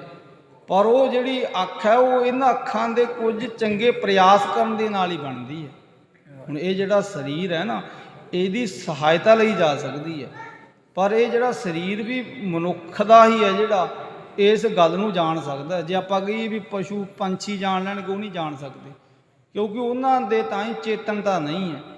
ਸਾਡੇ ਤਾਂ ਹੀ ਚੇਤਨਤਾ ਹੈ, ਮਨ ਹੈ, ਮਤ ਹੈ, ਬੁੱਧ ਹੈ, ਸੁਰਤ ਹੈ, ਪਰ ਉਹਨਾਂ ਦੇ ਤਾਂ ਇਹ ਨਹੀਂ ਹੈ। ਉਹਨਾਂ ਦੇ ਤਾਂ ਹੀ ਤੇ ਕੁਝ ਕੁ ਦੁੱਖ ਸੁੱਖ ਦਾ ਆਭਾਸ ਹੈ ਜਿਹਨੂੰ ਉਹ ਜਾਣਦੇ ਆ, ਤੇ ਕੁਝ ਕੁ ਉਹਨਾਂ ਦੇ ਤਾਂ ਹੀ ਸਮੇਂ ਦੇ ਲਈ ਉਹਨਾਂ ਦੇ ਜਿਹੜੇ ਰਿਸ਼ਤੇ ਨਾਤੇ ਬਣੇ ਹੋਏ ਆ, ਪਰ ਕੁਝ ਸਮੇਂ ਬਾਅਦ ਉਹਨਾਂ ਦੇ ਜਿਹੜੇ ਰਿਸ਼ਤੇ ਨਾਤੇ ਆ ਉਹ ਵੀ ਸਮਾਪਤ ਹੋ ਜਾਂਦੇ ਆ। ਪਰ ਹੁਣ ਤੇ ਬੰਦਿਆਂ ਦੀ ਵੀ ਗੱਲ ਉਹੀ ਜੀ ਬਣੀ ਹੋਈ ਹੈ। ਹੁਣ ਤੇ ਬੰਦੇ ਨੇ ਵੀ ਰਿਸ਼ਤੇ ਨਾਤਿਆਂ ਨੂੰ ਸਾਰਿਆਂ ਨੂੰ ਤਰਾਂਜਲੀ ਦੇ ਛੱਡੀ ਹੈ। ਸੋ ਖੈਰ ਇੱਥੇ ਸਤਿਗੁਰੂ ਦੇਵ ਜੀ ਸਮਝਾਉਂਦੇ ਕਿ ਉਹ ਜਿਹੜਾ ਬ੍ਰਹਮ ਹੈ ਉਹ ਇਹ ਸਾਡੇ ਸੂਖਮ ਜਿਹੜਾ ਸਰੂਪ ਹੈ ਜਿਹੜਾ ਉਹਦੇ ਨਾਲੋਂ ਕੁਝ ਵੱਖਰਾ ਸਰੂਪ ਹੈ। ਇਹ ਜਿਹੜਾ ਸਾਡਾ ਸਥੂਲ ਆਪਾ ਹੈ ਇਹਦੇ ਨਾਲ ਉਹਨੂੰ ਪੂਰਨ ਤੌਰ ਤੇ ਕਥਨ ਨਹੀਂ ਕੀਤਾ ਜਾ ਸਕਦਾ। ਇਸੇ ਲਈ ਉਹਦੇ ਤੇ ਅਗੰਮ ਤੇ ਅਗੋਚਰ ਦੀ ਸੰਗਿਆ ਦਿੱਤੀ ਹੈ। ਦੇਖੈ ਨਾ ਆਖਨ, ਸੁਣੈ ਨਾ ਕਾਨੀ, ਹਿਰਦੈ ਲਖੈ ਪ੍ਰਗਿਆ ਤੇ ਗਿਆਨੀ। ਹਾਂ, ਜੋ ਇਹਨਾਂ ਅੱਖਾਂ ਦੇ ਨਾਲ ਦੇਖਿਆ ਨਹੀਂ ਜਾ ਸਕਦਾ, ਕੰਨਾਂ ਦੇ ਨਾਲ ਸੁਣਿਆ ਨਹੀਂ ਜਾ ਸਕਦਾ, ਤੇ ਗਿਆਨਵਾਨ ਜਿਹੜੇ ਪੁਰਸ਼ ਹੈ ਉਹਨੂੰ ਬੁੱਧੀ ਦੀ ਸਹਾਇਤਾ ਦੇ ਨਾਲ ਹਿਰਦੇ ਦੇ ਵਿੱਚ ਉਹਦੀ ਜੋਤ ਦਾ, ਉਹਦੀ ਹੋਂਦ ਦਾ ਆਭਾਸ ਕਰ ਲੈਂਦੇ ਹਨ। ਇੰਦਰੈ ਵਿਸ਼ੈ ਨਾ ਕਰ ਜਿਨ ਮਨ ਕੋ, ਵਿਸ਼ੈ ਕਰਤ ਮਨ ਇਨ ਸਭ ਹਿਨ ਕੋ। ਹਾਂ, ਤੇ ਇਸ ਕਰਕੇ ਜਿਹੜੇ ਆਪਣੇ ਤਾਂ ਹੀ ਇੰਦਰੀਆਂ ਨੂੰ ਹੀ ਸਾਧਨ ਬਣਾ ਲੈਂਦੇ ਆ, ਫਿਰ ਉਹ ਇੰਦਰੀਆਂ ਕਰਕੇ ਫਿਰ ਉਹਦੀ ਜੋਤ ਨੂੰ ਤੇ ਜਾਣਦੇ ਨਹੀਂ, ਪਰ ਇੰਦਰੀਆਂ ਕਰਕੇ ਫਿਰ ਉਹ ਚੰਚਲਤਾ ਚਤਰਾਈਆਂ ਜਿਹੜੀਆਂ ਉਹਨਾਂ ਦੇ ਜੀਵਨ ਵਿੱਚ ਉਤਪੰਨ ਹੋ ਜਾਂਦੀਆਂ। ਇਸੇ ਲਈ ਸਾਹਿਬ ਨੇ ਕਿਹਾ ਕਿ ਇਹ ਮਨ ਚੰਚਲਾ ਚਤਰਾਈ ਕਿਨੇ ਨਾ ਪਾਇਆ। ਫਿਰ ਉਹਨੂੰ ਪਾਇਆ ਕਿਵੇਂ ਜਾ ਸਕਦਾ? ਇਹ ਮਨ ਮੇਰਿਆ ਤੂੰ ਸਦਾ ਰਹੋ ਹਰ ਨਾਲੇ। ਜਦੋਂ ਇਸ ਅਵਸਥਾ ਵਿੱਚ ਉੱਤਮ ਜਗਿਆਸੂ ਜੀਵਨ ਜਾਉਂਦਾ ਫਿਰ ਉਹਦੇ ਤਾਂ ਇਹ ਜਿਹੜੇ ਸੰਸਾਰਿਕ ਇੰਦਰੀ ਹੈ ਜਿਹੜੇ ਸਰੀਰ ਕਰਕੇ ਉਹਦੀ ਇਸ ਗੱਲ ਵਿੱਚ ਮਦਦ ਕਰਦੇ, ਸਹਾਇਤਾ ਕਰਦੇ ਹਨ। ਦੇਵ ਮਨ ਵਿਸ਼ੈ ਬ੍ਰਹਮ ਨਹਿ ਹੋਏ, ਸਭ ਹੇਨ ਕੋ ਸੱਤਾ ਦੇ ਸੋਏ। ਇਸ ਕਰਕੇ ਪੂਰਨ ਤੌਰ ਤੇ ਜਿਹੜਾ ਉਹ ਬ੍ਰਹਮ ਹੈ, ਉਹ ਨਾ ਤੇ ਸਾਡੇ ਇਹਨਾਂ ਇੰਦਰੀਆਂ ਦਾ ਵਿਸ਼ਾ, ਨਾ ਉਹ ਸਾਡੇ ਮਨ ਦਾ ਹੀ ਪੂਰਨ ਤੌਰ ਤੇ ਵਿਸ਼ਾ ਹੈ। ਪਰ ਉਹ ਜਿਹੜਾ ਪ੍ਰਭੂ ਦੀ ਜਿਹੜੀ ਸਰਬ ਸ਼ਕਤੀ ਹੈ, ਉਹ ਸਾਰਿਆਂ ਦੇ ਵਿੱਚ ਵਿਦਮਾਨ ਹੈ। ਪਰ ਉਹ ਸ਼ਕਤੀ ਦਾ ਆਭਾਸ ਕਿਹਨਾਂ ਨੂੰ ਹੁੰਦਾ? ਜਿਹੜੇ ਉੱਤਮ ਜਗਿਆਸੂ ਹੈ, ਜਿਹੜੇ ਮਨ ਹੀ ਨਾਲ ਝਗੜਾ, ਮਨ ਹੀ ਨਾਲ ਮਸਲਤ, ਮਨ ਹੀ ਮੱਝ ਸਮਾਏ, ਇਸ ਗੱਲ ਨੂੰ ਜਾਣ ਲੈਂਦੇ, ਉਹਨਾਂ ਦੇ ਤਾਂ ਇਸ ਗੱਲ ਦਾ ਆਭਾਸ ਤੇ ਅਹਿਸਾਸ ਹੋ ਜਾਂਦਾ ਹੈ। ਸਾਬਨ ਆਧਾਰ ਭੂਤ ਇੱਕ ਹੈ, ਨਾਨਾ ਨਸ ਨੀਕ ਜੇ ਲਹੈ। ਅਤੇ ਉਹ ਇੱਕ ਹੀ ਹੈ ਜਿਹੜਾ ਸਾਰਿਆਂ ਦੇ ਵਿੱਚ ਆਕਾਸ਼ ਰੂਪ ਹੈ। ਹਰੇਕ ਜੀਵ ਹੈ ਜਿਹੜਾ ਉਹਦੀ ਹੋਂਦ ਕਰਕੇ ਹੀ ਇਸ ਧਰਾ ਦੇ ਪੁਰ ਜੀਵਤ ਜੀਵਨ ਜਿਉ ਰਿਹਾ ਹੈ। ਸੂਖਮ ਤੇ ਅਤ ਸੂਖਮ ਜਾਨ, ਕਹਿਤ ਮਹਾ ਮਹਿਦ ਮਹੀਆਨ। ਹਾਂ, ਤੇ ਉਹਦਾ ਜਿਹੜਾ ਸਰੂਪ ਹੈ ਉਹ ਬਹੁਤ ਸੂਖਮ ਤੋਂ ਸੂਖਮ ਹੈ। ਉਹਦੇ ਤਾਈਂ ਪੂਰਨ ਤੌਰ ਤੇ ਕੁਝ ਕਿਹਾ ਨਹੀਂ ਜਾ ਸਕਦਾ। ਤੇ ਉਹ ਜਿੱਥੇ ਸੂਖਮ ਤੋਂ ਸੂਖਮ ਹੈ, ਉੱਥੇ ਉਹ ਬਹੁਤ ਵੱਡਾ ਵੀ ਉਹਦਾ ਆਕਾਰ ਹੈ। ਵੀ ਜਿੱਥੇ ਉਹ ਬਹੁਤ ਵੱਡਾ ਹੈ, ਉੱਥੇ ਉਹ ਬਹੁਤ ਛੋਟਾ ਹੈ। ਪਰ ਉਹਦਾ ਜਿਹੜਾ ਸਰੂਪ ਹੈ ਉਹ ਬਹੁਤ ਹੀ ਬੇਅੰਤ ਹੈ। ਇਸੇ ਲਈ ਮਹਾਰਾਜ ਦੇ ਆਪਾਂ ਬਚਨ ਪੜ੍ਹਦੇ ਹਾਂ ਕਿ ਤਾਂ ਕਿ ਅੰਤ ਨਾ ਪਾਹੇ ਜਾਏ। ਵੀ ਉਹਦਾ ਜਿਹੜਾ ਅੰਤ ਉਹ ਕਿਸੇ ਨੇ ਨਹੀਂ ਪਾਇਆ, ਤੇ ਜਿਹਦਾ ਅੰਤ ਹੀ ਨਹੀਂ ਪਾਇਆ ਜਾ ਸਕਦਾ ਉਹ ਕੀ ਹੈ? ਉਹ ਬੇਅੰਤ ਹੈ। ਤੇ ਜਿਹੜੇ ਬੇਅੰਤ ਦੇ ਗੁਣ ਗਾਉਂਦੇ ਹੈ, ਤੇ ਉਹ ਫਿਰ ਬੇਅੰਤ ਦਾ ਸਰੂਪ ਅਖਤਿਆਰ ਕਰ ਜਾਂਦੇ ਹਨ। ਸੂਰਜ ਆਦ ਪ੍ਰਕਾਸ਼ਤ ਜੋਈ, ਤਿਸ ਕੀ ਜੋਤ ਪ੍ਰਕਾਸ਼ ਹੈ ਹੋਈ। ਤੇ ਜਿਹੜਾ ਸੂਰਜ ਹੈ, ਭਾਵੇਂ ਉਹ ਚੰਦਰਮਾ ਦਾ ਜਿਹੜਾ ਅਸੀਂ ਪ੍ਰਕਾਸ਼ ਠੰਡਾ ਤੱਕਦੇ ਹਾਂ ਰਾਤਰੀ ਸਮੇਂ, ਭਾਵੇਂ ਦਿਨ ਵੇਲੇ ਸੂਰਜ ਦੀ ਤਪਸ਼ ਹੈ, ਉਹ ਸਾਰੀ ਦੀ ਸਾਰੀ ਉਹਦੀ ਹੀ ਸੱਤਿਆ ਕਰਕੇ ਹੈ। ਕਾਰਨ ਭੂਤ ਸਕਲ ਕੋ ਏਕ, ਹੋਏ ਪ੍ਰਾਪਤ ਔਰ ਕਰਤ ਵਿਵੇਕ। ਤੇ ਇਸ ਕਰਕੇ ਸਾਰਿਆਂ ਦਾ ਕਾਰਨ ਸਰੂਪ ਉਹ ਪ੍ਰਭੂ ਇੱਕੋ ਹੀ ਹੈ। ਇੱਕ ਪਰਮੇਸ਼ਰ ਹੈ ਜਿਹਨੇ ਕਾਰਨ ਕਰਕੇ ਇਹ ਸਾਰੀ ਸ੍ਰਿਸ਼ਟੀ ਨੂੰ ਸਾਜਿਆ ਹੋਇਆ ਹੈ, ਜਿਹਨੇ ਬਣਾਇਆ ਹੋਇਆ ਹੈ। ਪਰ ਜਿਹੜੇ ਜੀਵ ਗਿਆਨ ਦੇ ਸਹਿਤ ਗੁਰੂ ਉਪਦੇਸ਼ ਨੂੰ ਅਖਤਿਆਰ ਕਰ ਲੈਂਦੇ ਹੈ, ਉਹ ਤੇ ਇਸ ਗੱਲ ਨੂੰ ਜਾਣ ਲੈਂਦੇ, ਸਮਝ ਲੈਂਦੇ ਹੈ। ਪਰ ਜਿਹੜੇ ਮਾਇਕ ਰੰਗਾਂ ਦੇ ਵਿੱਚ ਹੀ ਰੰਗੇ ਰਹਿੰਦੇ ਹੈ, ਫਿਰ ਉਹ ਇਸ ਗੱਲ ਤੋਂ ਵਾਂਝੇ ਰਹਿ ਜਾਂਦੇ ਹੈ। ਉਹਨਾਂ ਨੂੰ ਇਸ ਗੱਲ ਦਾ ਅਹਿਸਾਸ ਨਹੀਂ ਹੁੰਦਾ, ਬੋਧ ਨਹੀਂ ਹੁੰਦਾ। ਇਉਂ ਸਤਿਗੁਰੂ ਗੁਰੂ ਅਰਜਨ ਦੇਵ ਮਹਾਰਾਜ ਉਸ ਯੋਗੀ ਨੂੰ ਇਹ ਮਹਾਨ ਉਪਦੇਸ਼ ਹੈ ਜਿਹੜਾ ਬਹੁਤ ਗਹਿਰੀ ਸੂਖਮ ਵਿਚਾਰ ਦਰਸਾ ਰਹੇ ਹੈ। ਅੱਗੇ ਮਹਾਰਾਜ ਉਹਦੇ ਪ੍ਰਤੀ ਕੀ ਉਪਦੇਸ਼ ਦਰਸਾਉਂਦੇ ਹੈ, ਇੱਥੇ ਬਖਸ਼ੇ ਸਮੇਂ ਦੀ ਸਮਾਪਤੀ ਹੈ। ਕੱਲ੍ਹ ਰੋਜ਼ ਆਪਾਂ ਅਗਲੀ ਵਿਚਾਰ ਵਾਚਣ ਦਾ ਯਤਨ ਕਰਾਂਗੇ। ਹੋਈਆਂ ਭੁੱਲਾਂ ਦੀ ਖਿਮਾਪ ਸੰਗਤ ਸਤਿਗੁਰੂ ਪਿਤਾ ਬਖਸ਼ੰਦ ਨੇ। ਆਓ ਅਖੀਰਲੀਆਂ ਦੋ ਪੰਕਤੀਆਂ ਪੜ੍ਹ ਇੱਥੇ ਇਸ ਪ੍ਰਸੰਗ ਨੂੰ ਵਿਰਾਮ ਦਈਏ ਜੀ। ਕਾਰਨ ਭੂਤ ਸਕਲ ਕੋ ਏਕ, ਹੋਏ ਪ੍ਰਾਪਤ ਔਰ ਕਰਤ ਵਿਵੇਕ। ਜੇ ਅਚੁਤ ਹੈ ਪਾਰ ਬ੍ਰਹਮ, ਅਬਨਾਸੀ ਅਗਨਾਸ। ਪੂਰਨ ਹੈ ਸਰਬ ਮੈਂ, ਦੁਖ ਭੰਜਨ ਗੁਣਤਾਸ। ਹੇ ਸੰਗੀ ਹੈ ਨਿਰੰਕਾਰ, ਹੈ ਨਿਰਗੁਣ ਸਭ ਟੇਕ। ਹੇ ਗੋਬਿੰਦ ਹੈ ਗੁਣ ਨਿਧਾਨ, ਜਾ ਕੈ ਸਦਾ ਵਿਵੇਕ। ਹੇ ਅਪਰੰਪਰ ਹਰ ਹਰੇ, ਹੈ ਪੀ ਭੂਵਨ ਹਾਰ। ਹੇ ਸੰਤਾਂ ਕੈ ਸਦਾ ਸੰਗ, ਨਿਰਾਇਣ ਆਧਾਰ। ਹੇ ਠਾਕੁਰ ਹਉ ਦਾਸਰੂ, ਮੈਂ ਨਿਰਗੁਣ ਗੁਣ ਨਹੀਂ ਕੋਏ। ਨਾਨਕ ਦੀਜੈ ਨਾਮ ਦਾਨ, ਰਾਖੋ ਹੀ ਹੈ ਪਰੋਏ। ਨਾਏ ਪ੍ਰਭ ਸਰਨਾਗਤੀ, ਕਿਰਪਾ ਨਿਧ ਦਇਆਲ। ਏਕ ਅਖਰ ਹਰ ਮਨ ਵਸਤ, ਨਾਨਕ ਹੋਤ ਨਿਹਾਲ। ਨਾਏ ਪ੍ਰਭ ਸ਼ਰਨਾਗਤੀ, ਕਿਰਪਾ ਨਿਧ ਦਇਆਲ। ਏਕ ਅਖਰ ਹਰ ਮਨ ਬਸਤ, ਨਾਨਕ ਹੋਤ ਨਿਹਾਲ। ਵਾਹਿਗੁਰੂ ਜੀ ਕਾ ਖਾਲਸਾ, ਵਾਹਿਗੁਰੂ ਜੀ ਕੀ ਫਤਿਹ।